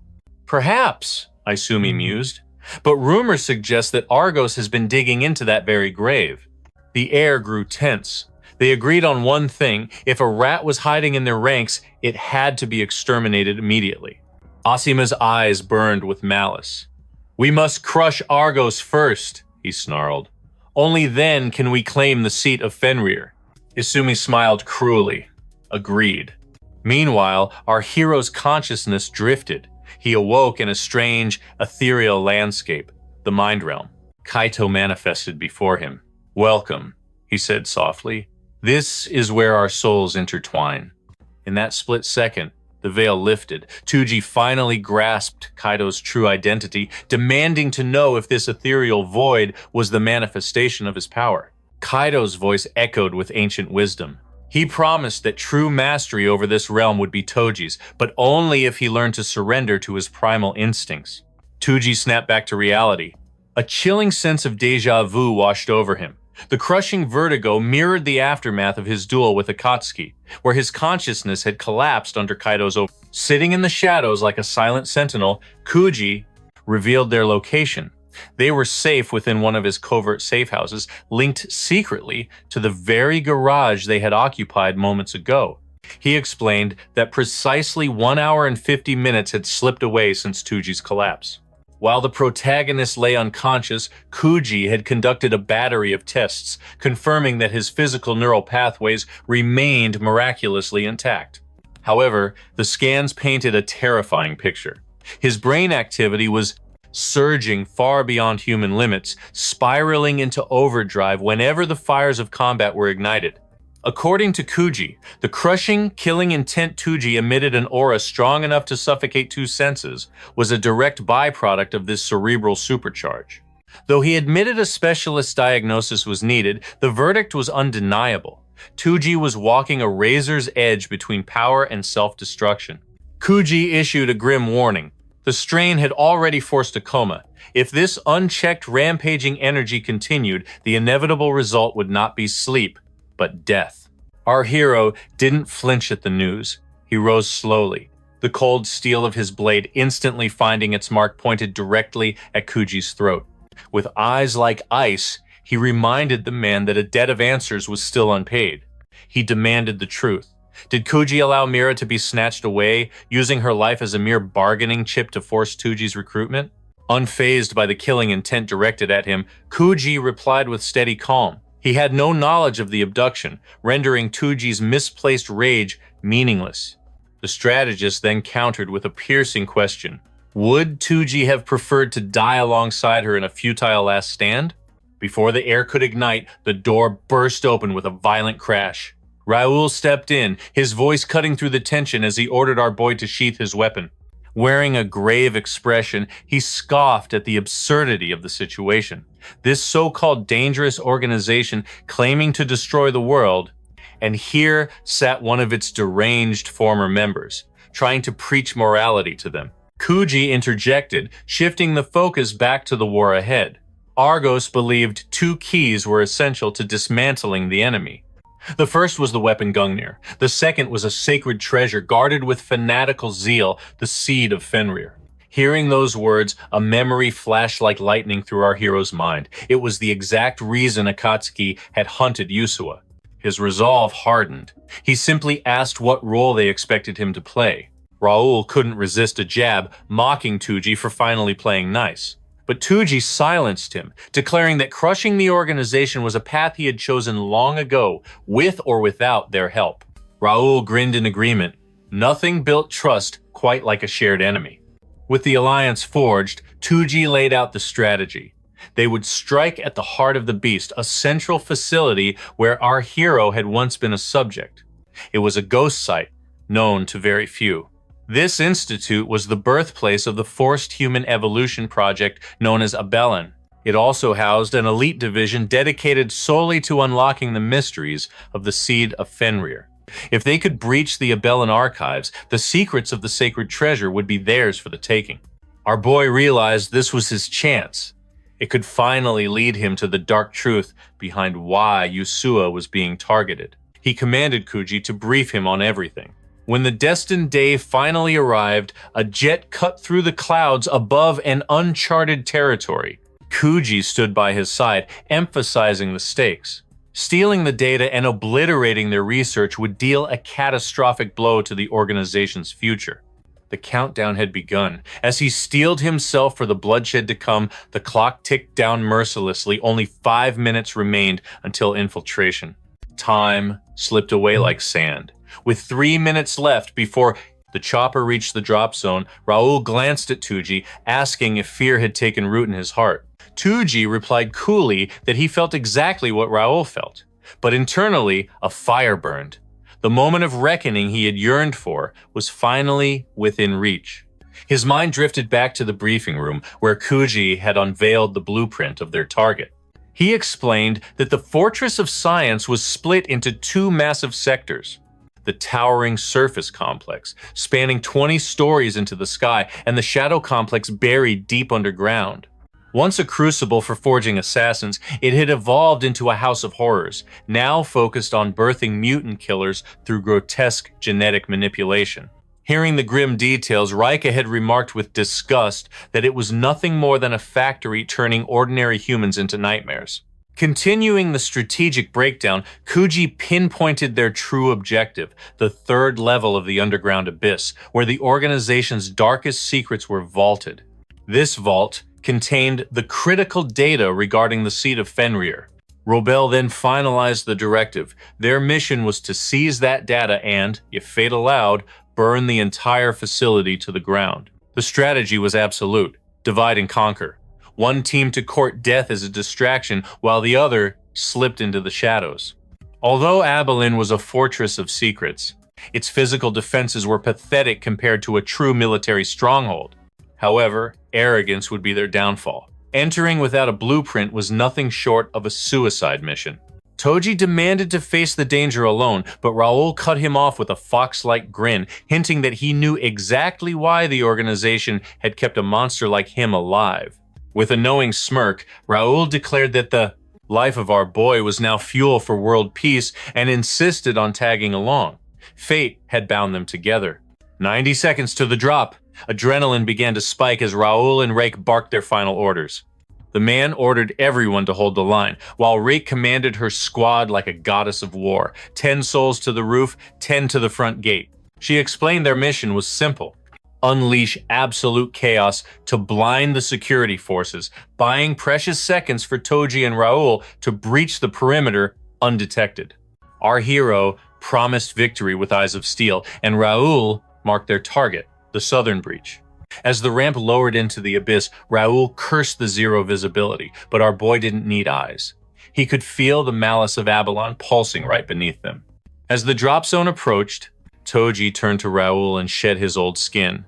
I am no longer Gungnir. I am Kaido Fujiwara. With that declaration, they plunged into the void. Our hero plummeted like a meteor. Raoul screamed over the comms, warning him about the terminal velocity.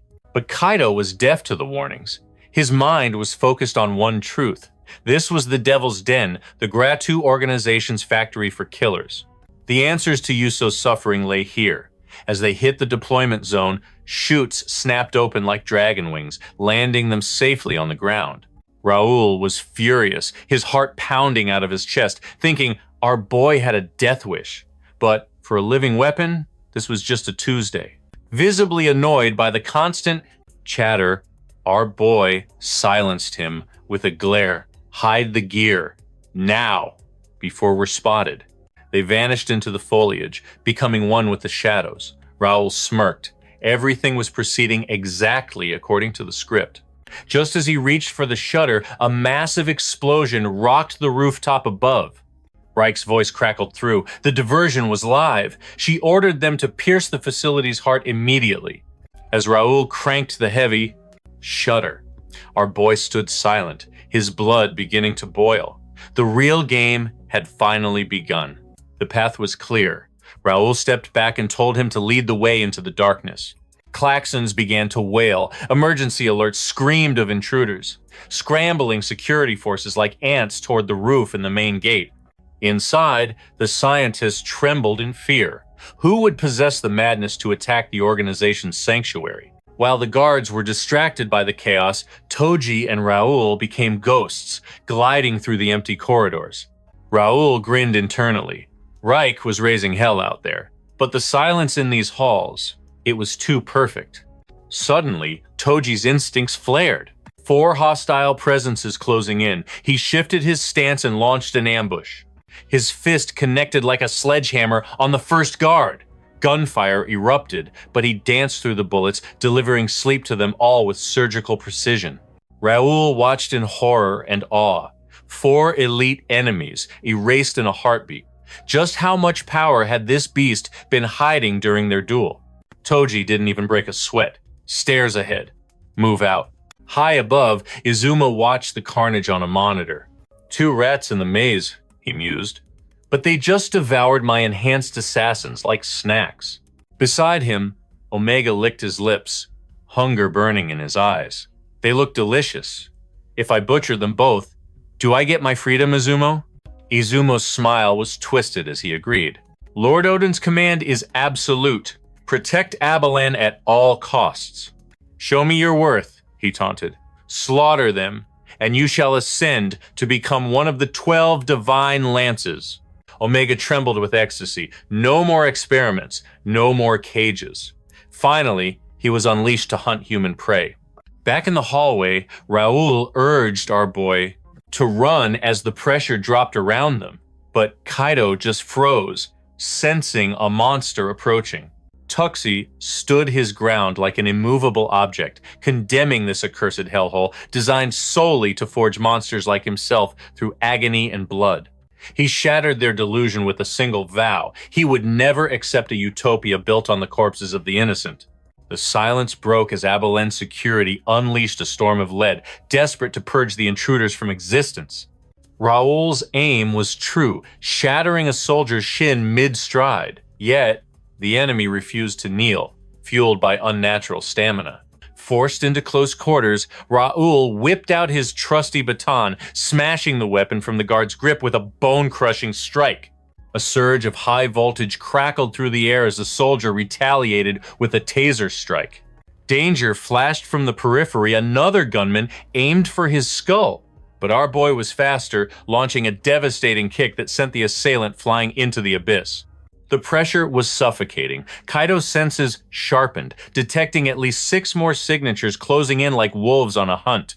While they strategized survival, a terrifying presence finished his meal, radiating the aura of a supreme predator. The command came down from Omegalon himself. Halt the invasion. The beast bid farewell to his handler. He didn't use the stairs. Pure brute force shattered the floor beneath him as he descended like a meteor. This was Abalen's masterpiece, a living weapon who watched our boy's blade work with twisted fascination. His blood boiled with a hunger for battle. Defeating Kaido was the golden ticket to his long-awaited freedom. Meanwhile, our duo sprinted through the corridors of death. An assassin locked onto Raul's blind spot. In a blur of godlike speed, Kaido intercepted the threat before a trigger could be pulled, his mind drifting back to the nightmare of the Abalan lab. He remembered his childhood not of toys, but of slaughtering a grizzly bear with his bare hands, conditioned to become a heartless engine of destruction. Kaido shattered the blast doors to the underground, revealing the womb of their trauma, the cultivation room. But to the shock of our protagonist, the chamber of horrors stood silent and empty. A cold realization washed over him. The research data had likely been purged or stolen by ghosts of the past. Raul gritted his teeth, arguing that a hasty evacuation always leaves breadcrumbs for those sharp enough to find them. His gaze locked onto a preservation tube ahead. Inside, a suspended corpse swayed gently, a grim monument to failure. This facility was a graveyard of potential, where humanity was sacrificed on the altar of twisted science. The terminal confirmed the tragedy. The subject's mind had shattered under the strain of emotion, terminated like a broken tool. Raul scoffed at the useless trivia, but Kaido's voice suddenly pierced the air, trembling with discovery. Raul sprinted to his side, eyes widening as the server lights blinked to life. The heart of the lab was still beating. Spotting a live terminal, Raul unleashed his inner hacker, breaching the firewall to access the Holy Grail, Project Fenrir. Kaido held his breath. The veil of secrecy surrounding the legendary treasure was finally being lifted. The files unveiled a subject with a terrifying potential, someone capable of harnessing the power of divinity itself. The compatibility rate was a staggering 92.7 to 7%. A complete vessel. This wasn't just a weapon. The Fenrir treasure held the power to rewrite the very fabric of reality. Yet, Kaido's instincts screamed something was wrong. The compatibility metrics didn't align with the historical data. The truth hit him like a lightning bolt. Someone had deliberately swapped the master files with decoys. The mastermind was none other than Kajiko Yusuwa's father and the puppet master of this corporation. It turned out the chairman wasn't just a suit. He was deeply embedded in the blood-soaked research. Raul nodded, fingers flying across the keyboard to extract the ghost data, promising a swift exit once the download hit 100%. Memories flooded back the specific orders given to him, and Ayate to pilfer a mysterious artifact from President Akagi. The organization was convinced whatever Akagi stole was intrinsically linked to the fate of his own daughter. Kaido dismissed the theory, but the burning question seared his mind. Who currently held the seed of Fenrir? His obsession with the treasure began to fracture his composure, alarming Raul as Kaido's logical mind crumbled under the stress. Suddenly, the hair on his neck stood up. A divine killing intent washed over him, radiating from a predator lurking in the shadows. Without a second thought, our boy abandoned the plan, dashing out of the room to confront the darkness. Raul stood frozen, stunned by the sheer recklessness of charging into the jaws of death alone. But Kaido's soul trembled. He knew with absolute certainty, if he didn't confront this monster now, they would all be slaughtered. When asked to explain the sensation, Kaido stammered it was a horror that transcended human language. Raul, speaking for the audience, simply sighed and asked if our protagonist had finally lost his mind. The heavy blast doors groaned open, revealing nothing but a hollow void. A chilling silence hung in the air as both warriors wondered where in hell they had been transported. The acrid stench of scorched earth assaulted Raul's senses, putting him on high alert. Instantly, both shifted into combat stances, their auras flaring as they prepared to face the unseen. A distorted transmission crackled through the speakers, welcoming the members of Argos to their final resting place, the Abilene Lab's disposal grounds. The voice introduced himself as Ismo, the twisted architect and trusted manager presiding over this slaughterhouse. To him, this lethal chamber was nothing more than a personal playground, and he found the desperate struggles of the intruders to be a source of exquisite entertainment. Raul snapped back immediately, his mind racing. Why would Ismo allow them to effortlessly pilfer such critical data unless it was all part of a trap? The manager praised their survival instincts thus far, but his tone dripped with malice as he prepared to unveil his final, catastrophic surprise. A familiar, paralyzing dread washed over Kaido, freezing him in place. His very instincts screamed a warning. Something absolutely terrifying was approaching. Acting on pure reflex, Kaido shoved Real aside just as a blurred figure descended from the heavens, shattering the ground with the force of a meteor crash. Despite the destructive entrance, Raoul scoffed at the absurdity, mocking the facility for engineering what looked like a literal prehistoric beast just for kicks. But amidst the rising debris, the Omega Lance stood bewildered, his confidence shaken for the first time. This crazed lunatic had expected to instantly liquidate at least one of them. He realized with a start that this unknown fighter was leagues above any ordinary soldier he had ever crushed. Shifting into a perfect battle stance, the protagonist locked eyes with the monster. With a voice of steel, he demanded the enemy's identity, questioning if this was the puppet master who had orchestrated their arrival. Caught off guard, the Omega Lance sneered, dismissing the hero as nothing more than another experimental test subject ripe for disposal. He revealed himself as the newest initiate of the 12 Divine Lances. This was a catastrophic development. Our hero was flying blind against an enemy with zero combat data. As Maito proclaimed his allegiance to the shadowy organization, he radiated the energy of a certain cursed lancer from the Fate franchise, hopefully with better luck. Regardless of his origins, this twisted son of a gun was itching for a brutal deathmatch. Kaido tightened his grip, his spirit burning as he prepared to clash with this freak. While Kaido deduced that Ismo was the voice on the intercom, his attention was dominated by this discount cosplayer who harbored a disturbing obsession with collars. The bargain bin Maito boasted about being the Omega, a true pinnacle of evolution, raising the terrifying question of which divine lance he had usurped. The truth was far worse. He was a living weapon forged by Rapungar. The revelation sent a chill down Kaido's spine as the gravity of the situation sank in. The look of sheer shock on our boy's face delighted the test subject, who relished the fact that his reputation preceded him. It was a novel experience for the monster, marking his first conversation with a human from the world beyond the lab walls. Omega had existed solely within the darkness of the facility, never knowing the touch or voice of an outsider. To him, humanity was an alien species, completely inferior to his own enhanced existence. The concept of billions of humans stunned him, fueling a psychotic desire to slaughter every last one of them. Meanwhile, Raoul began to notice glaring flaws in the enemy's stance. The monster stood completely exposed, his guard down, radiating an aura of suffocating arrogance. Omega taunted Raoul, inviting him to fire, mocking the very idea that a pathetic firearm could pierce his impenetrable skin. The villain's monologue dragged on, preaching about savoring the thrill of the present moment before the inevitable end. Suddenly, Omega slammed his foot down, detonating the floor and creating a thick smokescreen that rendered Raoul's attack useless. The protagonist screamed for Raoul to retreat, but his desperate warning was swallowed by the deafening chaos. Out of the haze, a fist materialized like a phantom, slamming into Raoul with bone-crushing force. Seizing the distraction, Kaido lunged forward, his killing intent sharp as a blade. The Omega Lance barely danced out of range of the lethal slashes.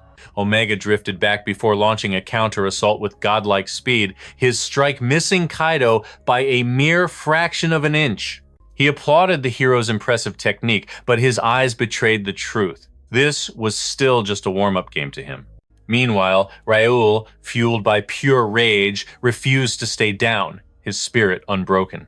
The budget version Maito dismissed the partner as dead weight, his predatory gaze locked solely on Kaido, whom he recognized as the only true threat in the room. He scolded the protagonist for his hesitation, pointing out that Kaido could have easily landed a fatal blow during the last exchange. He had watched Kaido dismantle the soldiers earlier, choosing to disarm and incapacitate rather than harvest their lives. This restraint fascinated the monster, whose razor-sharp instincts told him a darker truth. Kaido had spilled oceans more blood than even a beast like himself. The accusation struck a nerve, stunning our hero just as Omega moved in for an execution-style strike. Though the protagonist dodged the fatal impact, the shockwave alone was enough to graze him. The knockoff villain wound up for another attack, but suddenly, boom, a blade tore through his mouth. Raul was done playing games. He was here to end this nightmare permanently. Unleashing the full, unbridled fury of his electric staff, he fried the enemy with the thunderous wrath of a lightning god. But even after taking that direct hit, Omega casually delivers a flying kick, launching him into the nearest wall. To a monster like Omega, that lethal voltage feels like nothing more than a playful tickle. He endured far worse hells back in the facility. But Kaido isn't backing down, countering with a clean, razor-sharp slash, while Omega just cackles at the danger. Despite the injury, Omega takes a deep breath, practically intoxicated by the thick scent of bloodlust radiating from Kaido and his blade. With how unhinged this guy is acting, you have to wonder which sword he's actually admiring right now. Does he think Kaido is some hero fighting for justice? Wrong. One look at his scars reveals a warrior steeped in darkness, not righteousness. Our protagonist realizes the terrifying truth. He is facing a monster on par with the divine spears. But the real threat isn't his power, it's his twisted mind. This lunatic is completely out of his head, obsessed with nothing but total demolition and the annihilation of mankind. A being of such pure chaos cannot be read, making it nearly impossible for Kaido to predict his next move. The lab's crown jewel, Abalon, taunts his opponent, assuring him that if Kaido holds back even an ounce of killing intent, he is already dead. That blade is useless unless you drive it straight through my beating heart. And to prove his insanity, the maniac literally slices off his own cooked flesh, exposing his throbbing organs to the open air. Blood spraying from his self-inflicted wound, Omega launches himself forward for a reckless offensive. With a euphoric grin plastered on his face, he aims to smash Kaido's skull, forcing our hero to admit this raw power is overwhelming. But for all his monstrous strength, Omega fights like a petulant child. Our boy sees right through it, effortlessly weaving past the strike without moving an inch. The punch is strong enough to blast a crater in the ground, but it leaves Omega wide open, sealing his own fate in an instant. Kaido seizes the opening to completely turn the tides of the Proton situation, realizing he isn't fighting a warrior, but a wild beast with sloppy, imperfect technique. Certain of his victory, his blade dances in a chaotic flurry, shredding Omega's flesh and slicing through every critical vital point. To finish it off, Kaido drives a devastating punch into his gut, slamming him violently against the concrete wall. Omega coughs up a fountain of blood, his body ravaged by dozens of lethal wounds in a split second. Yet, despite that legendary combo, Omega's durability is god tier. Still, Kaido managed to incapacitate him just enough to create an escape route. However, the nightmare is far from over because Omega casually rises from the debris, praising our boy with a chilling, mocking tone. He is dying to know how Kaido unlocked that Ultra Instinct movement earlier. Suddenly, a primal fear erupts from deep within our protagonist's soul. He watches in horror as Omega's mangled body stitches itself back together as if the damage never happened. The new divine spear reminds him of the advice, aim for the heart, because this monster possesses the power of complete regeneration. Watching the spectacle, Izumo cackles at our hero's despair. This subject is the ultimate masterpiece of the Abalan experiments. He is a singularity, the only specimen to possess both godlike healing factors and a distinct personality. Reveling in their impending doom, Izumo wonders how these Argos agents plan to kill something that simply cannot die. But our main character doesn't know the meaning of surrender. He steels himself for round 2. Meanwhile, Raul feels utterly useless, cursing his own weakness against such a literal monster. Ignoring Rake's earlier warnings about power limits, Raul decides to play his final trump card, pulling out a serum known as NTF. Without hesitation, he jams the injector straight into his neck, instantly catching Kaido's attention. It's like the guy took a lifetime of steroids in 1 second. His muscles swell instantly into a Mr. Olympia-level physique. This compound is the neurotissue fusion enhancer, codenamed Overdrive, a catalyst that pushes the body far beyond human limitations. A blazing yellow aura erupts from his skin. Raul's terrifying transformation leaves our boy stunned and even makes Omega pause in awe. While the monster is still yapping, Raul silences him with a thunderous punch to the mouth, shattering his teeth and blasting him into the wall with a sonic boom. Giving him zero time to recover, Raul flashes forward and delivers a devastating kick to the chest. The impact is so severe that Omega vomits bile and actually cries out in agony.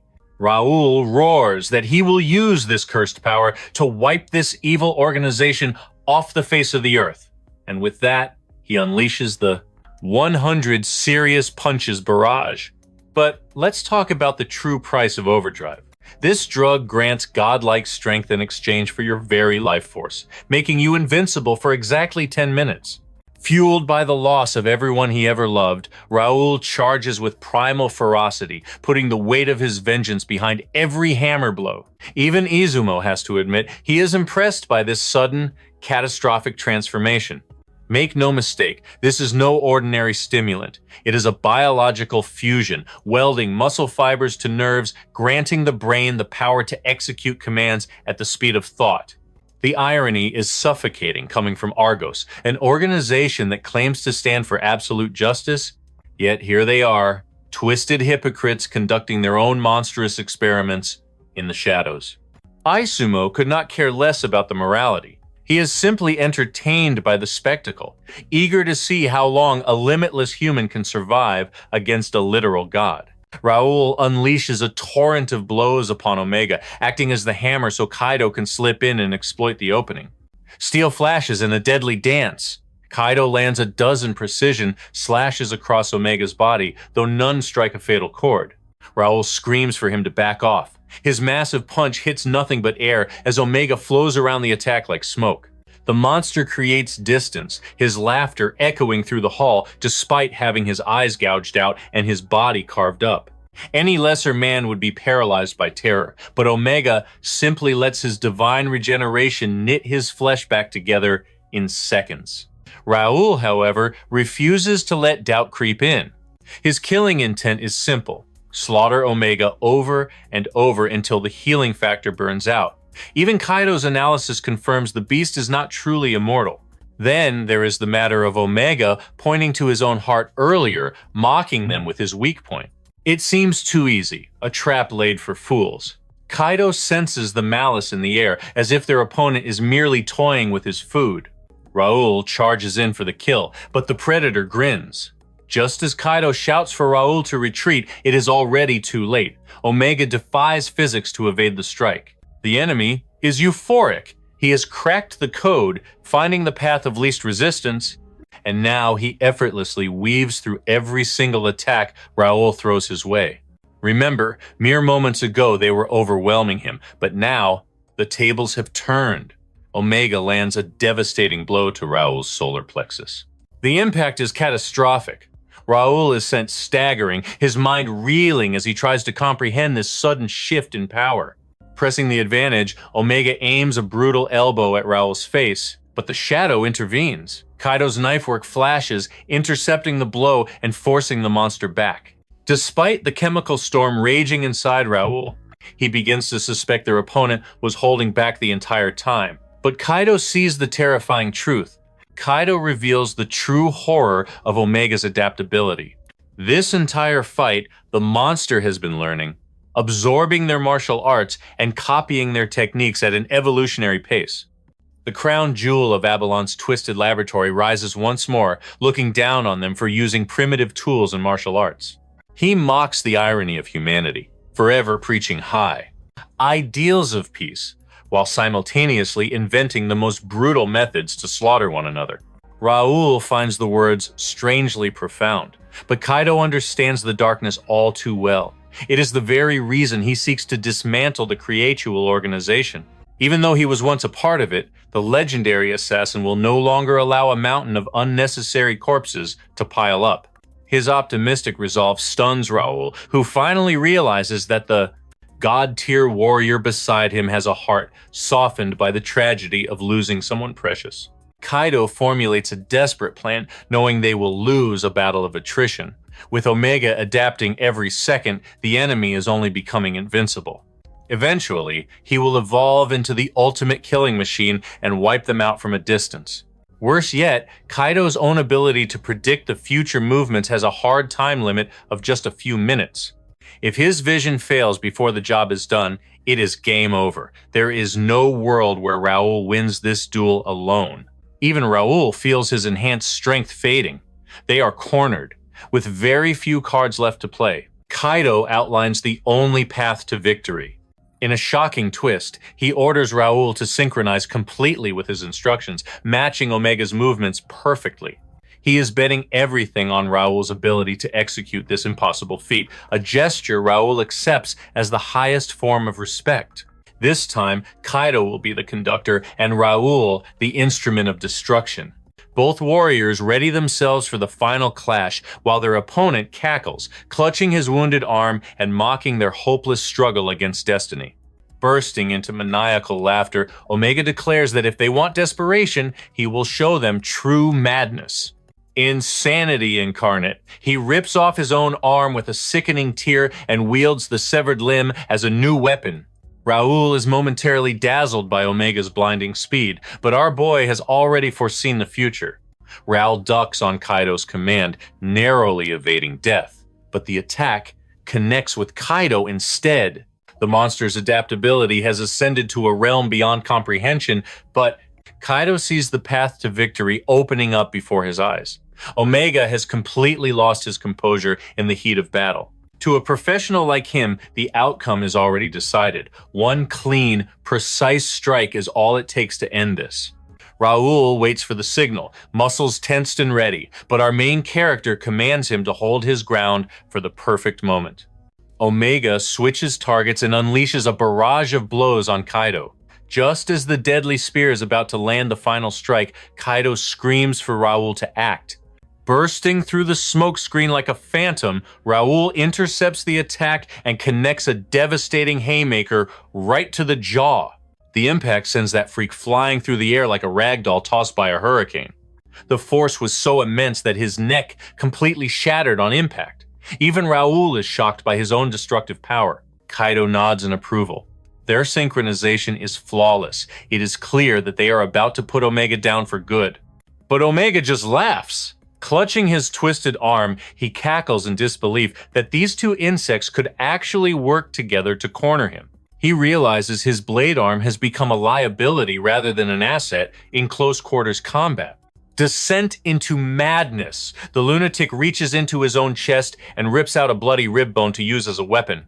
He literally crafted a sword from his own skeleton. Raoul steps back in horror, staring at this absolute monstrosity of a man. Yet Kaido remains ice cold. He orders Raoul to flank the right while he moves to strike from the blind spot. Following the strategy, they split up, ready to dismantle the spear user piece by piece. Omega hesitates. His beastly instincts are clouded by the pressure of two simultaneous opponents. Locking onto Raoul as the prey, he swings his bone blade with lethal intent. Kaido's instincts scream danger. He roars a warning, and Raoul barely ducks in time, escaping with only a shallow scratch across his neck. That split second was all Kaido needed. He dashes into the opening and slices through Omega's defenses. With the enemy off balance, our main character commands Raoul to deliver a bone-crushing knee strike. It is an absolute massacre. The brutality on display here is enough to make anyone look away. They are pummeling the spear into oblivion. Kaido launches himself into the air and drills a devastating kick straight into the target. Yet amidst the rain of blows, Omega is cackling. The pain only seems to feed his twisted euphoria. He prides himself on being numb to pain, but suddenly a chill runs down his spine. True fear takes root. His immortal regeneration is failing. The wounds aren't closing, and his body is reaching its limit. Kaido and Raoul press the advantage. Cornered like a rat, Omega attempts one final, desperate gambit. But our main character reads him like a book. Raul sidesteps the bone blade with millisecond precision. The weapon misses completely, and Kaido responds with a flying knee that shatters Omega's face. That is a fighter's worst nightmare. Maintaining the flow, Kaido carves him up like a turkey and orders Raul to smash the insect into the concrete. From the sidelines, Izumo is awestruck by their synergy, but he notices something terrifying beneath the surface. Despite Omega's rapid adaptation, the true threat in this arena is Kaido himself. Fujiwara is orchestrating this entire battle, manipulating both his ally and his enemy like puppets on a string. Izumo stares at the knife user, realizing that the true monster might be the one fighting for humanity. That fighting style, that blade, it mirrors the signature weapon of a legendary assassin. The puzzle pieces click into place. The realization hits him like a truck. Izumo knows it is over. An amateur monster stands no chance against a professional killer trained in the art of war. The spear is overwhelmed. Raul and Kaido deliver a synchronized cross-slash, shattering him with the power of brotherhood. Omega's confidence lies in tatters. Broken, sliced, and bleeding, he crawls desperately across the floor. Raul begins to panic, fearing another resurrection, but our main character remains calm. He knows the checkmate has been delivered. The monster's healing factor has grinded to a halt. He's running on fumes. It is time for the execution. But Kaido pauses. Omega is refusing to die, forcing his cells to knit together one last time. The villain looks up in ecstasy. He is thrilled to finally witness the main character's true, bloodthirsty nature revealed to the world. Raul is utterly confused by the madman's rambling, especially seeing the guy is half dead. I don't know about you guys, but I am screaming at the screen. Just finish him off before he heals again.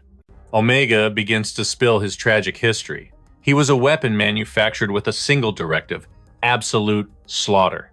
The scientists didn't care for his soul, only his bloodlust.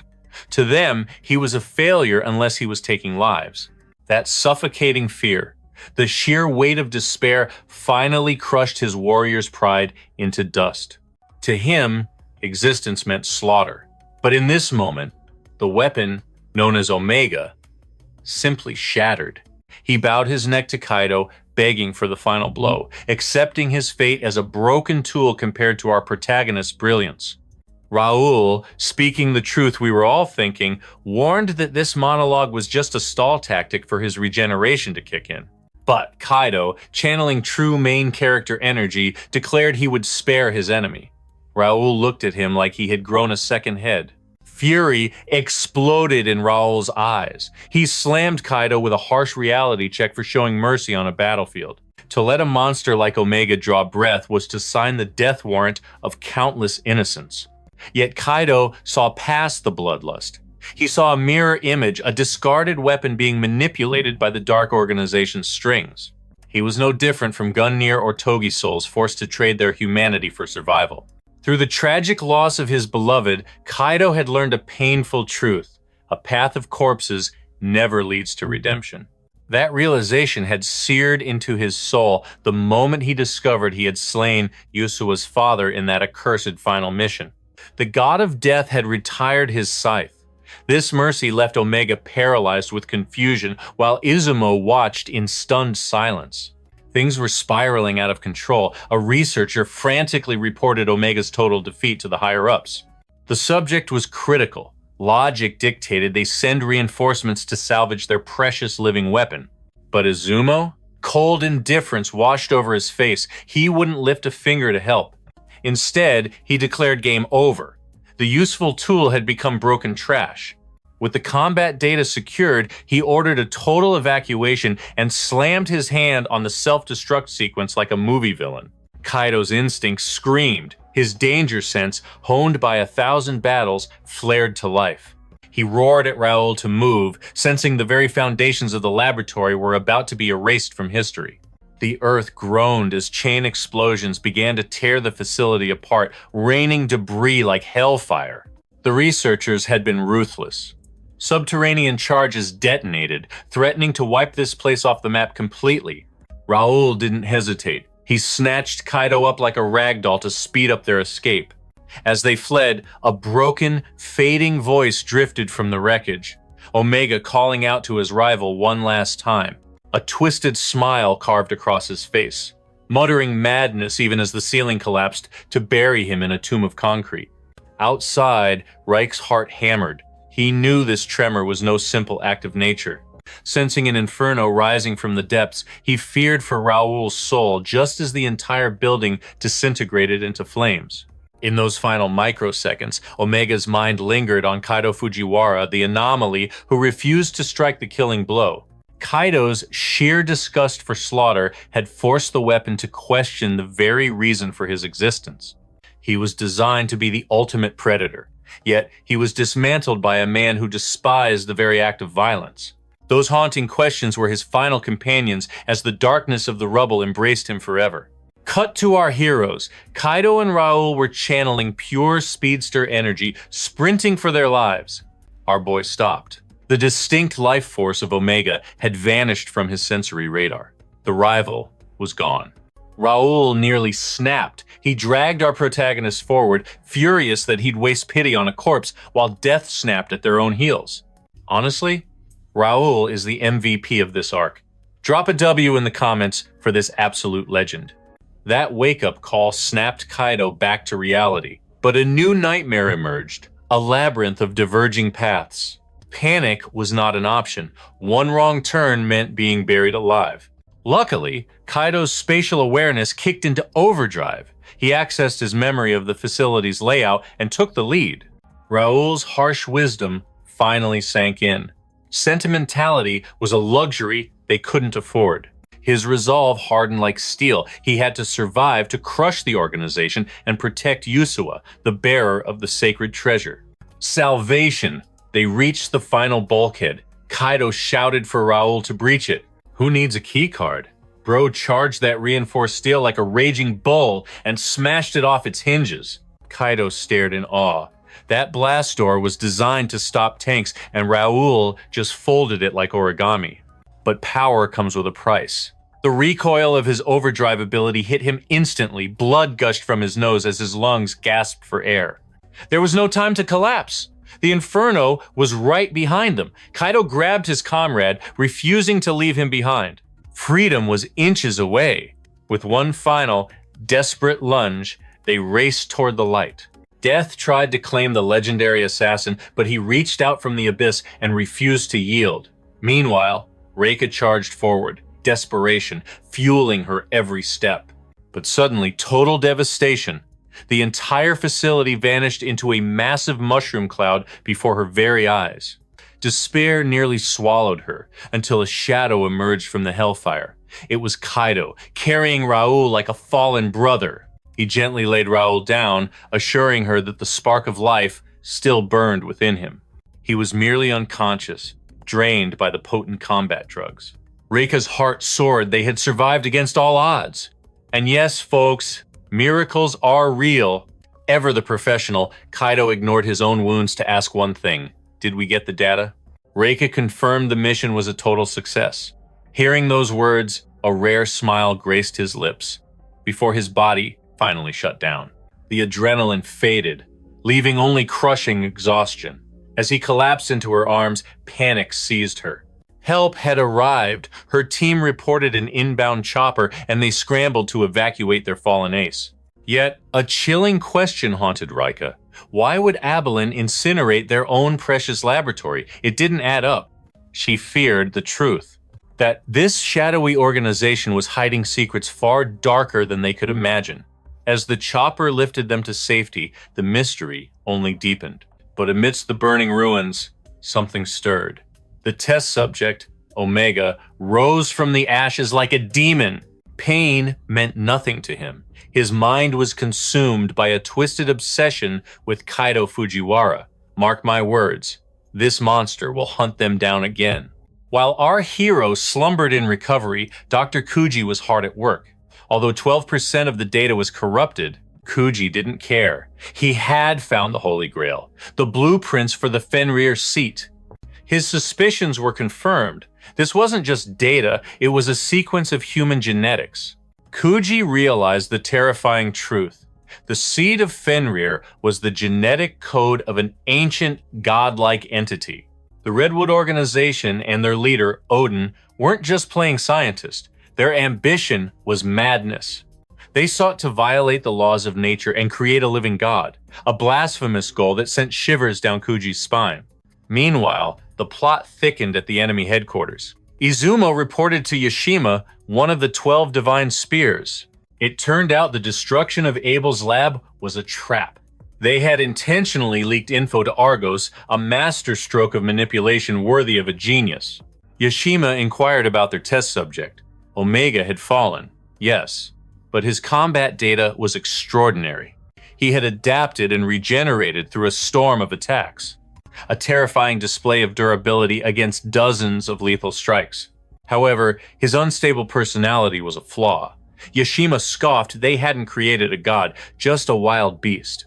To them, Omega was merely a cheap imitation of true perfection. Izumo then shifted focus to the intruders who had caused this mess. He pulled up Raoul's file, highlighting the overcharged drug detected in his system. It seemed Argos was also dabbling in forbidden experiments, turning a human strong enough to rival their masterpiece. But Yashima dismissed the white-haired punk immediately. He was insignificant. His eyes locked onto something else, the movement of the blade. The pattern was unmistakable. Izumo confirmed the identity thanks to facial recognition. It was Kaido Fujiwara, the ordinary student who knew Yusuke, and the demon who annihilated Sanju. Izumo then dropped a bombshell. He claimed Kaido's skills mirrored those of Touji, the legendary assassin known as Gungnir. Yashima couldn't believe it. How could a dead man fight? Touji was buried, yet Izumo theorized that Gungnir's soul, or perhaps his essence, had taken root in this boy. Someone must have played them. A traitor from within who stole Touji's body and delivered it to the enemy. Yashima recalled a recent breach in their security. The pieces were falling into place. Suspicion hung heavy in the air. Izumo suggested a personal visit to the prime suspect. Yashima agreed it was time to confront him, the man who supposedly killed his own best friend. He ordered Izumo to summon Ayate, who was found toying with his gun, a smirk playing on his lips. Ayate looked entirely too relaxed in the high-tension meeting room. Izumo tried to be polite, requesting a serious conversation, but Ayate waved off the formalities, bored by their stiffness. Yashima cut straight to the heart of the matter. He brought up Odin's supreme command, the assassination of Gungnir. His gaze turned icy as he asked the ultimate question: did you truly complete the mission, or did you let a ghost slip away? Ayate casually admits to erasing Touji from existence, and Izumo actually praises him for the deed. However, the real headache remains Kaido Fujiwara. Izumo pulls up the footage, showing the boy clashing with Omega, wielding the very same knife that belonged to Gungnir. To Ayate, it's a sick joke, a corpse swinging a blade. He scoffs at the impossible idea of Touji returning from the abyss.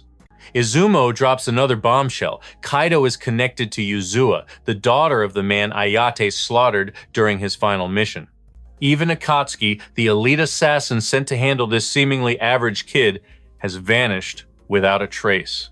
The Abalam research facility, completely overrun. Omega was demolished, and the entire site went up in flames. The damage is catastrophic. With heavy sarcasm, Izumo mocks Ayate, insinuating he didn't kill Kaido but helped him escape instead. Suddenly, the air in the room grows heavy. Ayate's playful mask shatters, replaced by a chilling seriousness. He questions their audacity to call him a traitor, while Izumo laughs nervously, pretending it was just a joke. He knows the truth. An assassin of Ayate's caliber, second only to the legendary Gungnir, would never botch a mission like that. The only variable is that Ayate and Gungnir were brothers in arms, best friends bound by blood. Hearing the doubt in Izumo's voice, Ayate declares the absolute truth, the version where he remained loyal. He claims he disposed of Gungnir, the traitor to the Great Will. A terrifying killing intent begins to leak from his body. With a cold stare, Ayate dares Izumo to continue. Be ready to pay the price for those accusations. His precision is lethal. You can see the fear strike Izumo. His expression screams, "Osh times T! I just signed my own death warrant." Yashima steps in before heads roll, saving Izumo from a swift beating and confirming the facts of the situation. Ayate scoffs, insulting them. "Did you think you could dispose of me the same way you got rid of Touji?" Yashima offers an alternative, a chance for Ayate to prove his loyalty to the organization's cause once more. He must kill Kaido Fujiwara, or rather, Gungnir reborn. This time, there will be no games. Yashima demands he drag the corpse back to headquarters rather than leaving it to rot. The scene shifts to the city's skyline. Ayate stands on a rooftop, his mood soured by the recent politics. He enters his hideout and sits, but his instincts scream. The master assassin instantly calls out the intruder lurking in the shadows. It's Akatsuki, who had been waiting in the dark. He looks around, shocked that a top-tier killer like Ayate is living in a dump like this. Ayate is equally stunned. Rumor had it that Kaido had already killed Akatsuki, explaining his disappearance. But here he stands, alive and kicking. Ayate demands his intentions. Akatsuki fires back, bringing up the past. He speaks of the bond between Touji and Ayate, loyalty that was supposed to be eternal. What pisses him off the most is that Ayate actually followed Oden's order to execute his own best friend. Akatsuki threatens him, demanding an answer. He calls him by his title, Tresula, Ayate of the Divine Spears. The elite Lancer doesn't offer an excuse. Instead, he reveals a terrifying truth. Unlike Gungnir, Oden possesses the literal power to warp the world. Assassins are nothing more than tools, instruments for him to achieve his grand design. Ayate flips the script, reminding Akatsuki of his own failed mission to eliminate Kaido Fujiwara.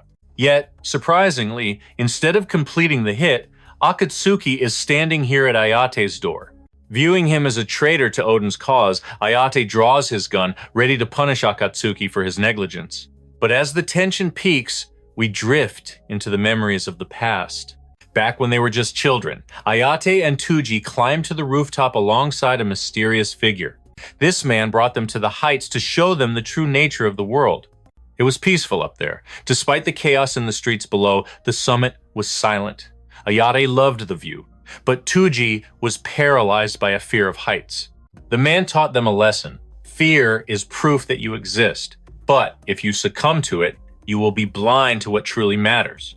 He questioned the curse of humanity. Why were humans doomed to repeat the same tragic mistakes over and over again? Endless wars, the pillars of hatred supporting society. Despite possessing logic and reason, humans committed the worst atrocities. Technology advances, yet the human soul remains immature and savage. Touji couldn't grasp the meaning, but Ayate understood it perfectly. He believed in Oden's mission, convinced they were the heroes of this story. The mentor cherished them both, reminding the young boys of their destiny. You must forcefully awaken these immature people, force them toward evolution. He promised that they would be the ones to achieve this goal. That memory echoes in Kaido's mind as he wakes up, the image of that man lingering.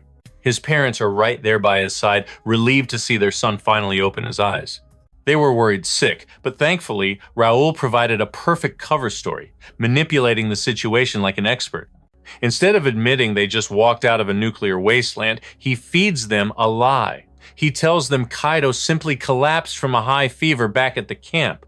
Our boy clutches his head, a sharp throb reminding him that his body is shut down once again.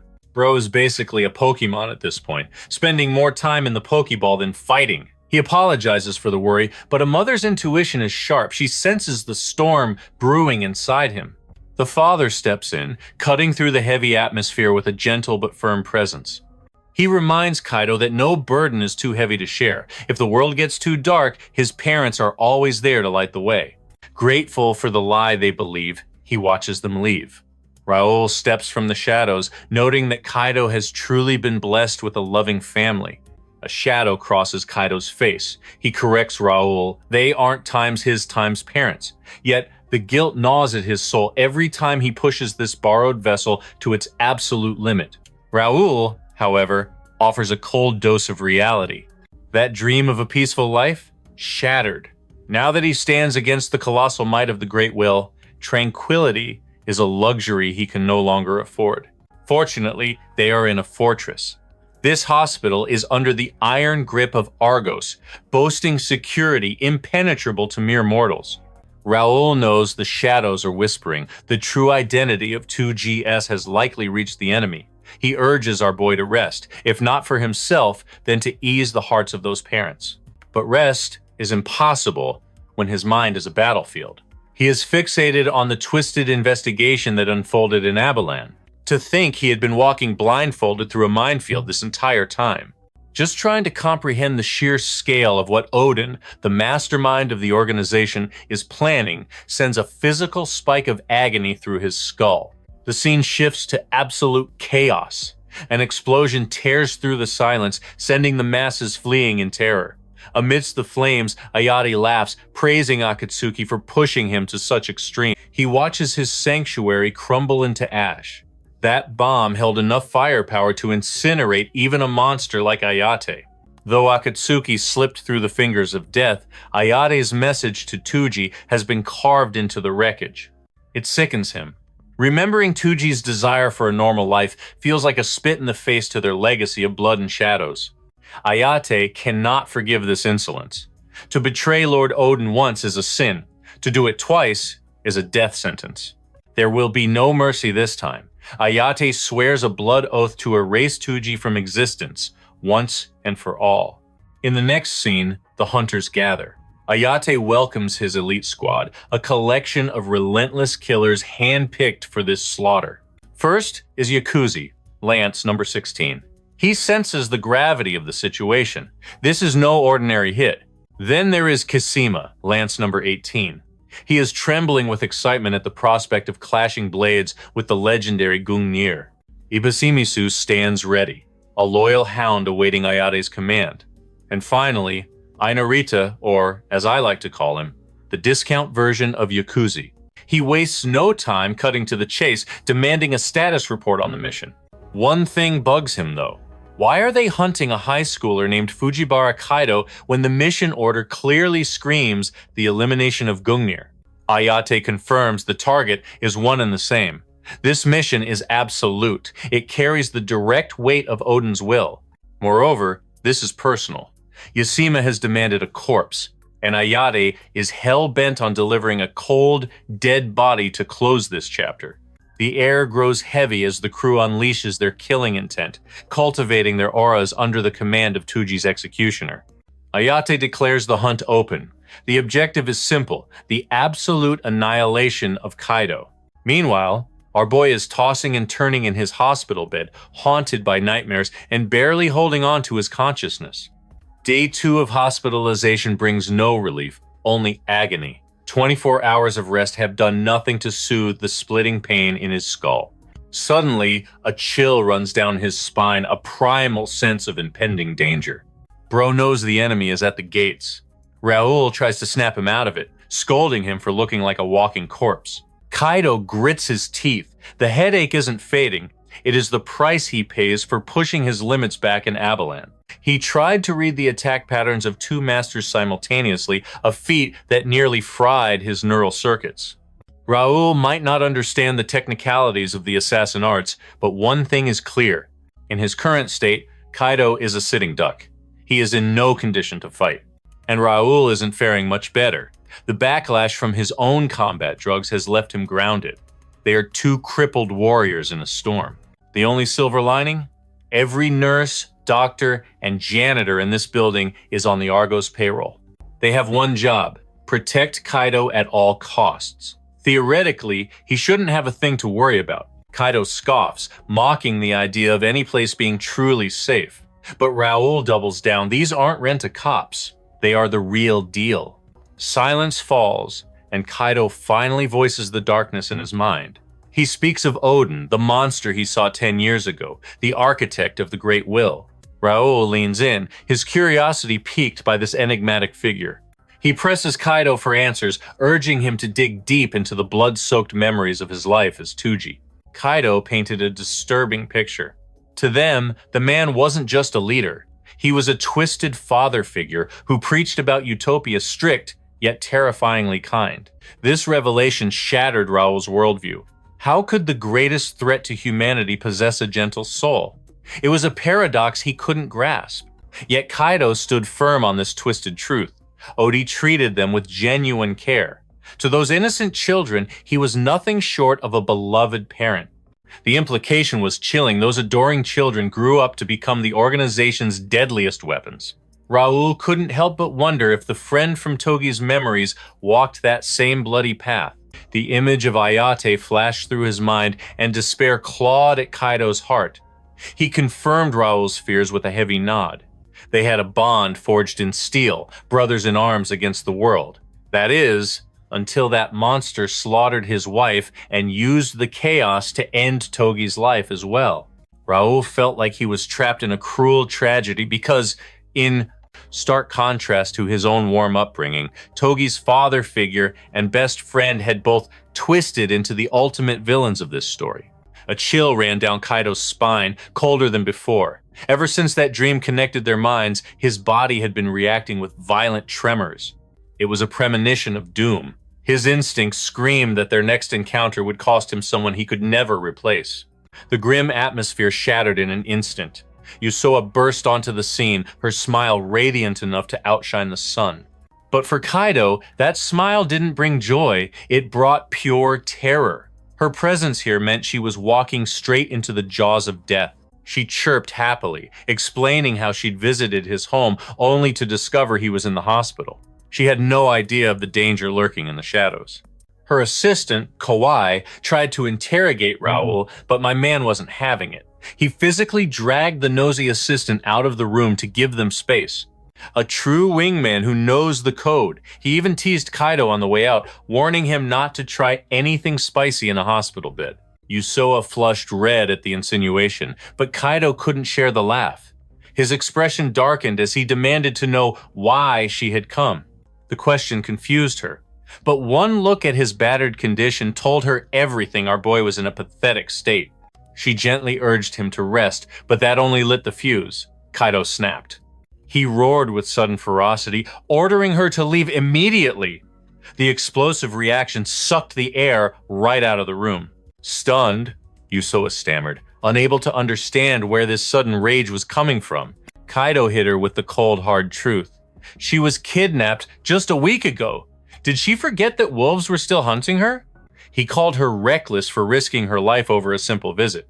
To drive the point home, he lied, claiming her presence was nothing but a nuisance.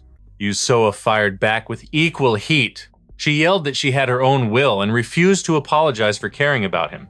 But our main character was already locking his heart away. He stepped into the realm of absolute indifference. He looked her dead in the eye and crushed her concern, making it crystal clear that her feelings meant nothing to him. With a voice like ice and thunder, Kaido issued his final command, "Get out. Now." That broke her. Completely shattered, Yusoa finally surrendered to his cruelty. She called herself a fool, believing she was just a burden on his peace. With tears in her eyes, she whispered a final goodbye, promising never to darken his door again. Inside, Kaido was bleeding out emotionally, but his face remained a mask of stone. He refused to show a single crack. His logic screamed that this was the only way. Pushing her away was the only way to keep her alive. Kawai rushed after his sobbing mistress, while Raul turned to Kaido, demanding to know why he just destroyed the girl he clearly loved. Our boy revealed his grim resolve. The organization wouldn't stop until he was dead. To protect the innocent civilians around Kaido Fujiwara, he had to sever all ties. He didn't just brood, he acted. He ordered Raul to deploy security teams to protect both their families immediately. Raul assured him it was already in motion, but his voice was heavy. He hated reporting the devastation he just witnessed. Yusoa had tried to be strong, but she broke down the moment she left the room. And in that moment of vulnerability, a predator's scope locked onto her. The sniper radioed in, confirming the target's exact coordinates. The trap was set. With Kaido's location exposed, the leader, Yakuza, issued his orders. He commanded Ibis and Misuke to hold the perimeter. The giant was itching for a bloodbath, desperate to slaughter the team before Ayate could even arrive, while Narita silently tracked every soul in the building. Narita relayed the critical data regarding Argos. Every single person in that hospital was now a potential target. And with Yusoa on the scene, their job just got 10 times easier. She was the perfect bait. Yakuz ordered the signal sent to Ayate. The hunt has officially begun. Back in the room, a wave of darkness crashed over Kaido. It wasn't just a feeling anymore, it was a physical blow. He gasped for air, frightening Raoul enough to call for help. But this wasn't sickness. Kaido's senses screamed a warning. 4 elite-level assassins had just entered his domain. Their killing intent was suffocating, a heavy fog of death rolling down the hallways. They were coming. Raoul froze in pure horror. Yusoa hadn't cleared the building yet. She was a sitting duck, and the wolves were already closing in. The agony tearing through Kaido was beyond human limits. Blood literally wept from his scar as the pressure mounted. Meanwhile, Ayate was on the move, a predator who had finally locked onto his prey's location within the hospital walls. The chess pieces were set. With his squad positioned like shadows, Ibaimai's promised death from a distance, covering their approach. Ayate issued a chilling warning to his sniper. Do not underestimate the target. They were hunting the deadliest assassin history had ever known. Even if his vessel had changed, the monster within remained. His instincts and legendary skills were not something to be trifled with. Ending the call, Ayate sneered at the cruel humor of the heavens. Fate, it seemed, was determined to force their paths to cross once again. He made a solemn vow to Touji. This time, he would claim the kill with his own hands. Back in the room, our boy was fighting a war within his own mind, entrusting Yusua's safety to Raoul before the darkness could take him. He begged his ally to save her, disregarding his own life. Raoul grit his teeth and sprinted off, shouting for Kaido to just stay alive.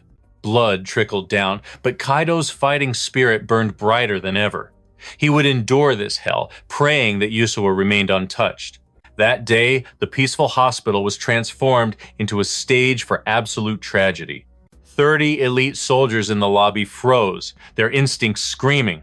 Despite their intense training, they had never faced an aura this suffocating before. It was the pure, unfiltered bloodlust of an apex predator, a pressure so heavy it could paralyze a warrior with fear alone. The duo burst through the entrance, offering a merciless choice to the guards. Submit immediately, or be slaughtered as enemies of the state, without exception. The red spear raised his blade, a cruel smile on his face. He wasn't interested in mercy. He wouldn't even give them the seconds needed to kneel. The giant beside him was trembling with excitement, eager to crush their fighting spirits. In a panic, the Argo members drew their weapons. But it was futile. Moving faster than the eye could track, the red spear claimed the first life before a trigger could be pulled. It wasn't just a kill, it was a massacre. With a single stride, he dismantled dozens of men like they were made of paper. The survivors focused fire on the brute, but to their horror, he deflected the hail of bullets with lightning-fast reflexes. This man was a beast in human skin. A single punch sent bodies flying through the air as if gravity no longer applied to them. Alarms blared through the facility, signaling a catastrophic breach and screaming for immediate reinforcements. The remaining guards realized with dawn-breaking horror that the Gratuil organization had launched an all-out war right on their doorstep. But while they scrambled to contact headquarters, a shadow moved. Temu Soka ended their lives with a single, silent kunai strike. A chill ran down the doctors' spines as the killers approached the ward, but destiny had already sealed their fate. Like ghosts, Musan and the stealth unit tore through the defenses without making a sound. Their strategy was ruthless. Use the chaos at the front door as a smokescreen to infiltrate the shadows undetected. They had one singular objective: sever Kaido's head from his shoulders before anyone could intervene. High above, the sniper watched the carnage unfold, satisfied that every piece of the plan was falling perfectly into place.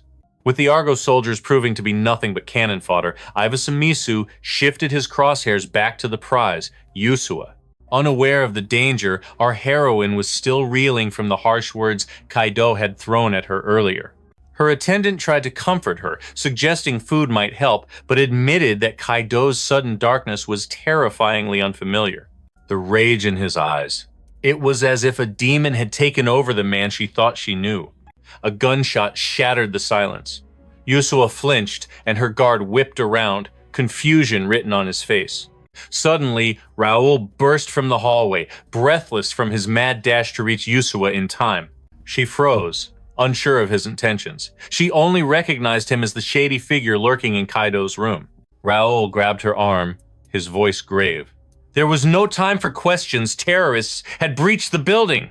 The revelation froze her attendant in pure terror, but Raoul couldn't afford to waste a single second on explanations. His only mission now was to drag her to the upper floors, away from the jaws of death closing in from below. But luck was not on their side. The two monsters from the lobby had already carved a path of blood straight to them. The giant demanded Kaido's head, while the red spear offered a chilling ultimatum to the group. Hand over the girl, and the men might just be allowed to keep their worthless lives. Staring at their crimson-soaked clothes, Yusua's mind reeled. Was that real human blood? The horror was too much to process. Raoul stepped forward, a shield against the darkness. The giant grinned, sensing a worthy opponent at last. Finally, prey that could bite back. Trembling with battle lust, he told Yakuzi to back off. This fight belonged to him alone. The red spear retreats from the duel, leaving the heavy hitter to charge straight at our underdog. Terror grips our ally as he stares down a mountain of muscle. He is cut off from his trusty stimulants thanks to the Argos ban. Raoul is fighting severely nerfed, and now he has to survive against an elite-tier spear. Suddenly, Kaido's voice echoes in his mind. His only command was to keep Yusua safe until his return. Raoul is in a death trap, but he swore on his life to keep that promise to his brother-in-arms. With a roar, he unleashes his fury. Meanwhile, let's check on our main boy, struggling just to move through the hospital corridors. He can barely stand without using the wall for support, his head splitting open from crushing mental tension. Yet, he forces one foot in front of the other for Yusua's sake. Instincts scream. Kaido senses a barrage of shuriken flying from his blind spot. Even in his crippled state, he dodges by a hair's breadth, taking only a scratch. The steel stars embed themselves in the concrete. The assassin is baffled. The legendary almighty Gungnir seems pathetic right now. Narita steps out of the shadows to introduce himself properly. He spins a chained blade, intent on burying Kaido Fujiwara for good. But many have made that threat, and all of them have fallen before the beast. The former legendary assassin is absolutely livid. He warns Narita to vanish while he still has legs.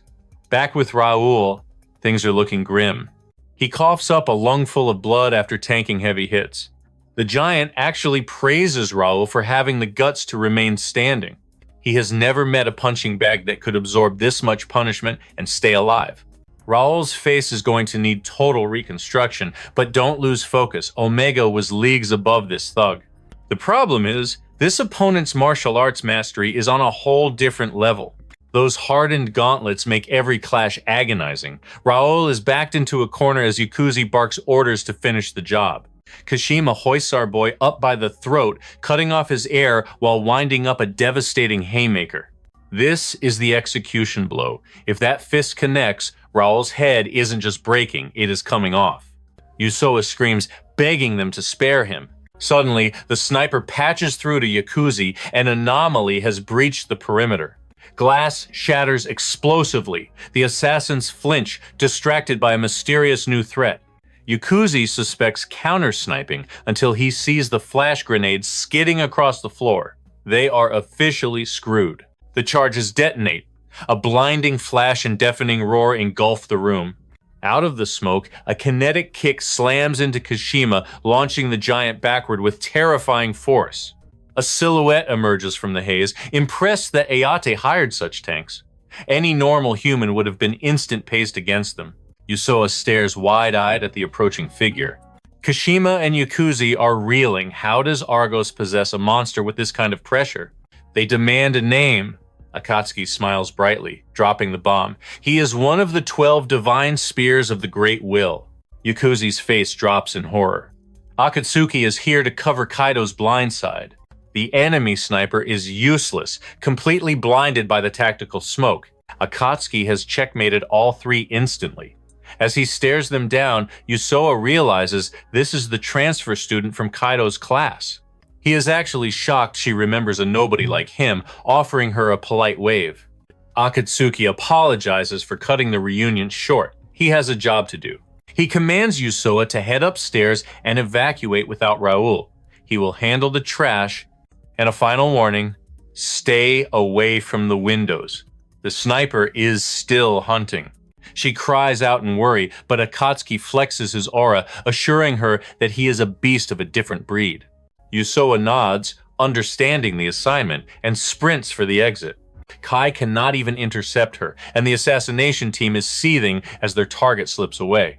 Yakuzi tracks her to the third floor, but the priority has changed. They must crush the pretty boy in front of them. Big mistake. They look at him and see an easy victim. They treat Akatsuki like a mere high schooler, unaware that his power level eclipses both of them combined. Kashima grins like a maniac, taking down one of the 12 divine spears. That would be a legendary achievement for his resume. Yakuzi declares that their only path to victory lies in perfect coordination. The massive hulk of muscle roars into action, leading the charge as the vanguard. He unleashes a torrential storm of strikes, hoping to crush his target. But the undaunted Akatsuki dances through the chaos, playfully complimenting Kushima's boundless stamina. Blind fury consumes the giant as he smashes through concrete walls, dragging his fists through debris in a desperate attempt to connect with his elusive prey. Kushima taunts his opponent's evasive maneuvers, yet Akatsuki continues to slip through the attacks like a ghost, completely unbothered by the onslaught. But that is not all. With supernatural reflexes, he effortlessly sidesteps a lethal backstab from the Crimson Spear. Yakuzi's surgical strikes fail to pin him down, earning a mocking applause from Akatsuki for their synergy. He decides to spice things up, tossing out his signature grenades with a confident smirk. Assuming they are identical to the previous duds, Yakuzi recklessly slices them apart with a wide arc, completely unaware that he has fallen into a deadly trap. A second cube had been concealed within the shadow of the decoy, silently tracking its target. Deception is Akatsuki's true domain. The device detonates, frying the assassin's nervous system and annihilating his body in a devastating point-blank explosion. Roaring from the rear, Kushima attempts a blindside attack, but Akatsuki is already one step ahead.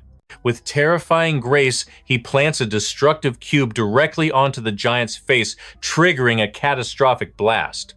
One would think the battle ended there, yet this muscle brain defies logic, tanking the explosion. Kushima howls like a beast, declaring that such petty toys cannot scratch his iron skin. His retaliatory strike literally shatters the earth beneath their feet.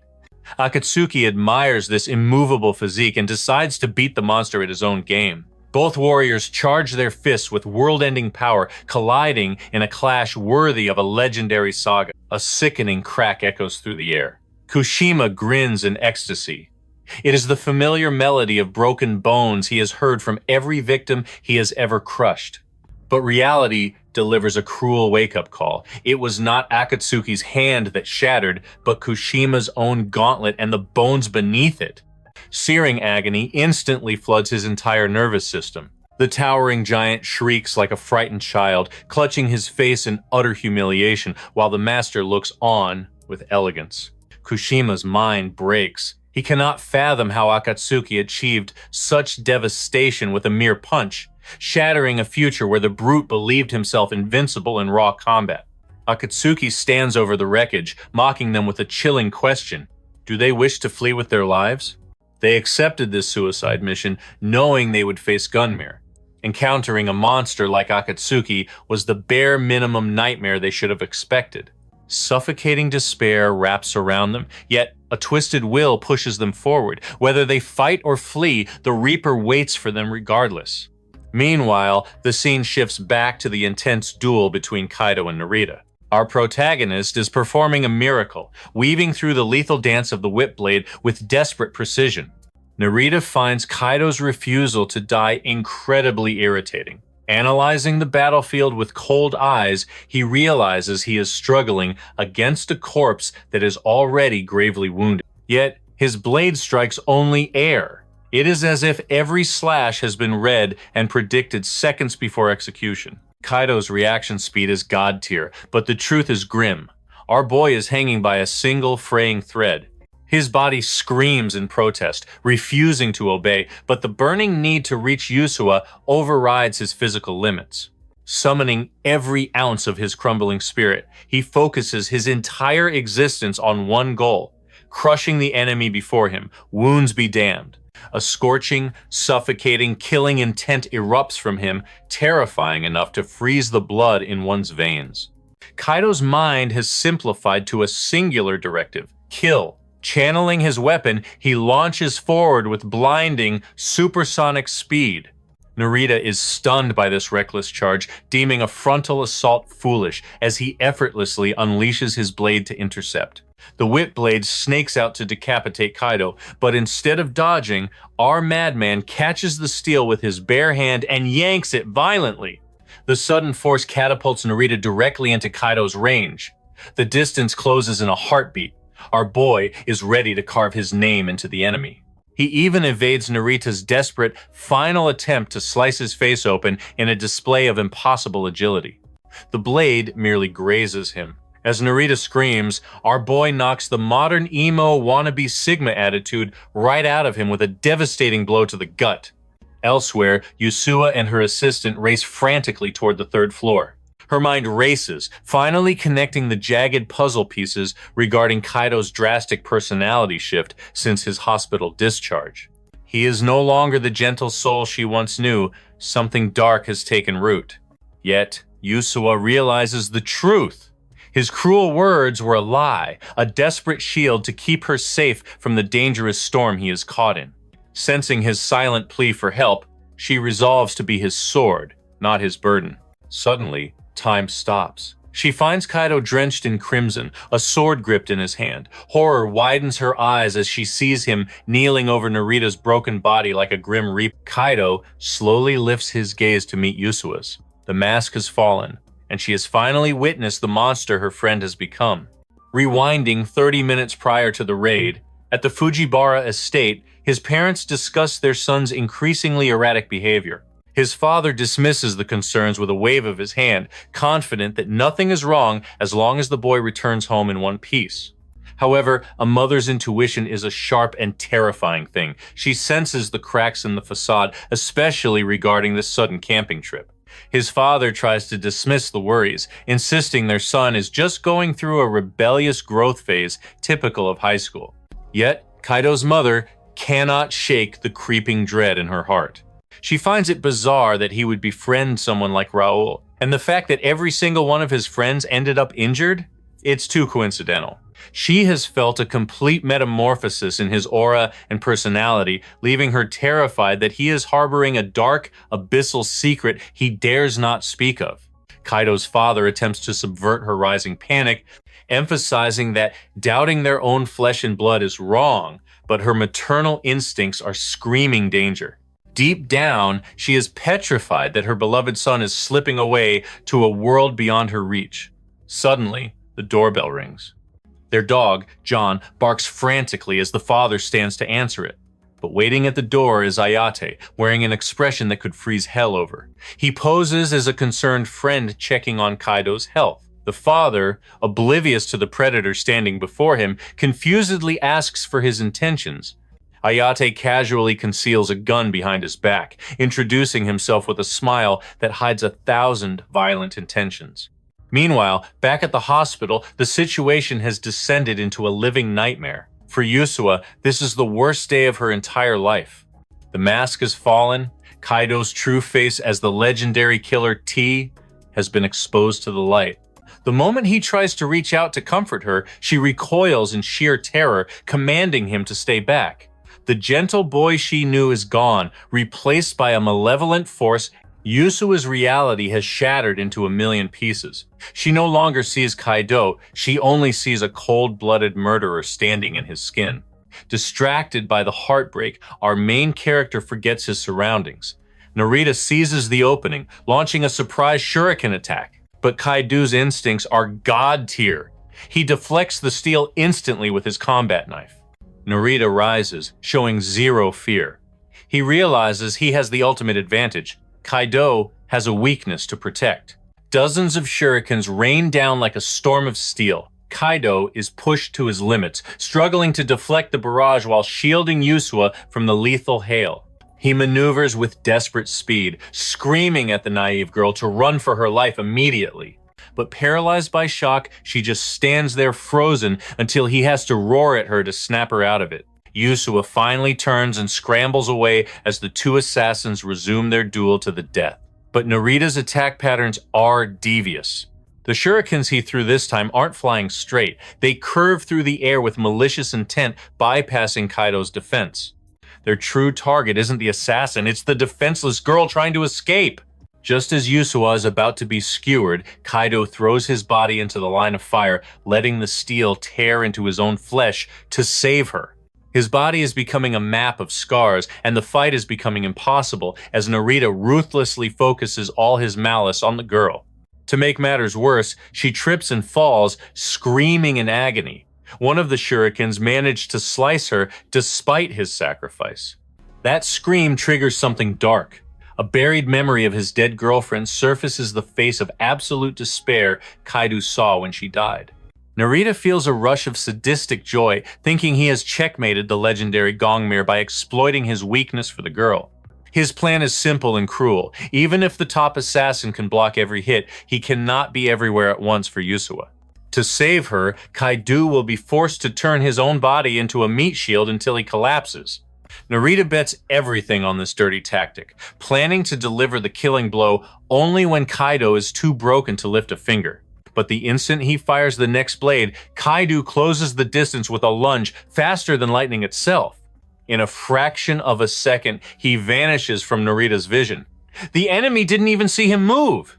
Before Narita can process the shift in reality, Kaido uses the enemy's own kunai to slash open his face.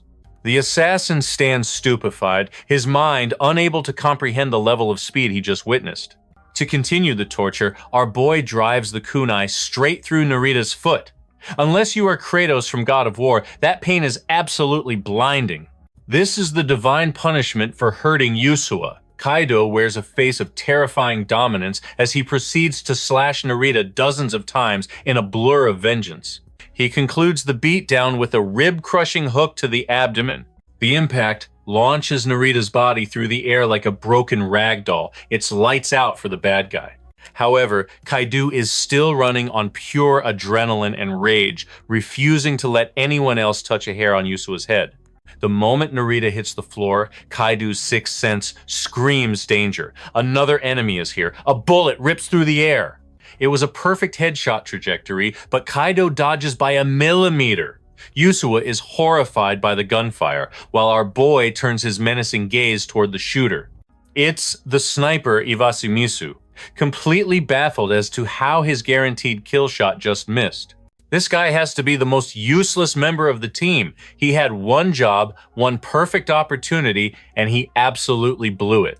Yasumizu realizes that Daddy Gungnir is a monster from a completely different dimension, a beast that only one specific person can tame right now. I cannot speak to that, but what I do know is that the demon inside Kaido's skull is waking up, sending waves of agony through his mind once again. He is at his absolute breaking point, and he knows the nightmare will only escalate if Yusua isn't secured in a sanctuary immediately. Even as his consciousness teeters on the edge of the abyss, his only thought is her safety. Meanwhile, she is still giving him grief, furious that he is not the Kaido she thought she knew. She is left paralyzed with shock that he would still put his life on the line to shield her. Yusua pierces him with a glare, demanding the truth about who he really is. It is in this moment Kaido realizes the mask has cracked beyond repair. The web of lies has unraveled, and there is no point in weaving it any further. Just as the truth is about to leave his lips, a phantom sensation freezes his blood, like the cold steel of a gun barrel resting against his temple.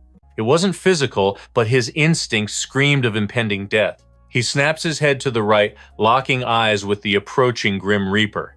This figure radiates a suffocating killing intent that appeared out of the void. Ayate steps into the fray, basking in the chaos of Yusuwa's confusion. He twists the knife deeper, confirming that the man standing before her is definitely not the Kaido Fujiwara she knows and loves. Weapon in hand, Ayate looks him dead in the eye and calls him Touji, igniting the fuse for the legendary showdown that started it all. Let us rewind to the carnage with Akatsuki. He has pushed the behemoth to his absolute limit, while his partner lies cold and lifeless on the concrete. Kojima's arm has been completely obliterated. He gasps for air, realizing that the walls of destiny are closing in on him. His mind races, unable to comprehend how such a monstrous power could be hidden within such a deceptive, youthful frame. Giving credit where it is due, Akatsuki actually commends the brute for possessing the tenacity to remain standing after such a barrage. With a chilling smirk, he taunts his prey, asking if Kojima still has the will to dance with death. Consumed by blinding rage, the giant roars, refusing to back down. To retreat now would be to admit he is nothing more than a cowardly lapdog. His pride seals his fate as he winds up for one final, desperate strike, but the clock has already run out. A simple snap of Akatsuki's fingers echoes like a gunshot, triggering the explosive cube beneath Kojima's heel. He knows instantly it is over. The blast launches him skyward like a rag doll, smashing his skull violently against the ceiling with a sickening crunch. Kojima's broken form plummets back to earth, coughing up buckets of blood. He is finished, completely paralyzed by the devastation. In his final moments, he finally grasps the terrifying reality of facing an elite member of the 12 Spears. Tossing one final cube with casual disdain, Akatsuki calls the match. Another snap, and Kojima's career is permanently extinguished. Meanwhile, Raoul is sprawled on the ground, the symphony of explosions ringing in his ears. He forces himself up, knowing he cannot rest while the world burns, wondering just how chaotic the battlefield has become in his absence. His sole mission is to drag Yusoa to safety, especially now that the shadows of the organization are closing in tighter than ever.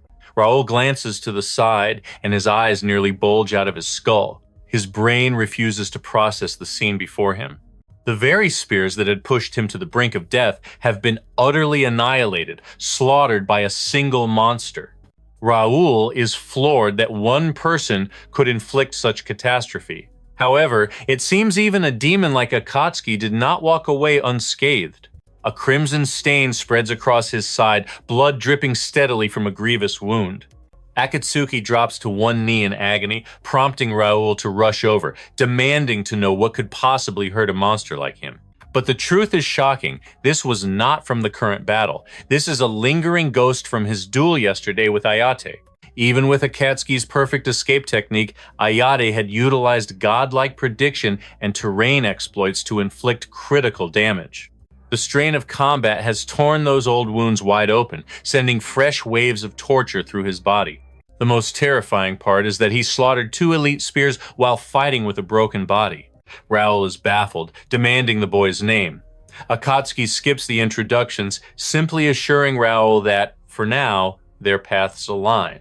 He begins to limp away, declaring that he still has one final act to witness before the curtain falls. He must see the conclusion with his own eyes. The clash of titans between Ayate and our protagonist. Now, let us get to the spicy drama. Yusoa stands there, her mind completely shattered by the revelation. It is the first time the name Touji has ever reached her ears. Ayate, meanwhile, is savoring every second of this despair. He mockingly commands our boy to explain himself. But Kaido? He does not give a damn that his cover is blown. He is simply paralyzed by the shock that Ayate knows the truth with such absolute certainty. His former best friend confirms it, stating he became certain the moment Narita and the others were crushed. More than that, he could feel it in his soul just by speaking to him. After all, Ayate and Touji were brothers in arms who survived hell together since childhood. A chilling smile plays on his lips. masking the treachery beneath. Kaido's voice trembles, haunted by the bloody memory of his murdered love. But that sorrow is instantly incinerated by a blazing inferno of rage. He demands to know why Ayate chose to betray both him and his lover. Yusua stands frozen in shock, while Ayate simply chuckles, claiming he already gave Tui that answer on that fateful day. His goal was to punish the Divine Spears for eternity, twisting the very concept of freedom itself. Ayate meets Tsuji's fury with eyes cold as ice, countering with a sharp question: why did he betray the will of Odin first? After all, they had both sworn a blood oath to do whatever was necessary to fulfill Odin's will. They had vowed to build a better world, sacrificing their very lives for that singular cause. The audacity of this monster knows no bounds. He aims his weapon straight at Yusua, deciding Touji needs a cruel reminder of loss to understand the lesson. This guy has absolutely zero filter. Touji roars for him to stop, insisting Yusua has no part in their war, but that panic was exactly what Ayate wanted to see. He now knows our protagonist treasures this girl, and to shatter his spirit completely, he coldly reveals that he paid a little visit to Kaido's parents earlier that day. The words strike our boy like a physical blow. The implication is horrific. Ayate has likely slaughtered them in cold blood. Twisted by his own philosophy, Ayate declares that evil is simply anything that betrays justice itself. In his warped worldview, it is not the organization that is rotten, but Touji who is truly evil. Sensing the trigger pull, Kaido realizes death is imminent. He shoves Yusua aside just as the bullet tears through the air, barely missing them both. This split-second opening allows Kaito to dash forward, his future sight guiding his path. With every slash of his blade, he screams Ayate's name, but the gunman weaves through the deadly attacks with terrifying grace. Suddenly, Ayate slips past a strike and conceals his gun beneath his loose jacket, a hidden danger. It is a lethal trick shot. But thanks to his sensory skills, our boy predicts the trajectory and evades the blast just in time. Ayate does not relent, unleashing a torrent of bullets that seem to curve and hunt their target down. Kaido dives behind cover and shouts to Yusua, checking if she is safe. He orders her to stay down and stay hidden, but she has already fled in a panic, screaming his name into the void. This situation has gone from bad to catastrophic. Our hero is battered and bleeding, his condition critical, while Ayate counters with god-tier speed. But our boy pushes past the agony, ignoring the splitting migraine threatening to blind him. All that matters is sharpening his senses, forcing his mind to track every single micro-movement Ayate makes. Internally, Ayate realizes that Tsuji is somehow matching his pace, even while trapped in such an inferior vessel, predicting the shots before they happen. He even praises this current incarnation for having the strength to dismantle Akatsuki so easily. The entire battle amuses him, granting him the rare excuse to unleash his true abilities once more. Dropping into a low stance, the assassin activates a broken ability known as unlimited velocity. It is not just speed. The man literally vanishes from reality as if he never existed. Seeing him disappear into thin air sets off 1,000 warning bells in Kaido's instinct. The murderous aura he felt before is now completely undetectable. He scans frantically, unaware that the muzzle of a gun is already pressed against the back of his skull. By the time our boy realizes it, it is already too late. The gun fires. Only Kaido's divine reflexes allow him to shift millimeters, turning a fatal headshot into a grazing wound. He is forced onto the defensive, fighting a ghost that emits no killing intent to track. It feels as though he is being cornered from every direction at once. A creeping despair rises within him, mirroring the terror he felt when he faced the monster known as I. In fact, this is the exact reason why Ayate defeated Touji so easily in the past. But now, roaring with ferocity, our boy smacks the gun barrel aside and screams Ayate's name. Once again, their voices clash in a symphony of pure killing intent as this deadly game finally nears its bloody conclusion. Yeah,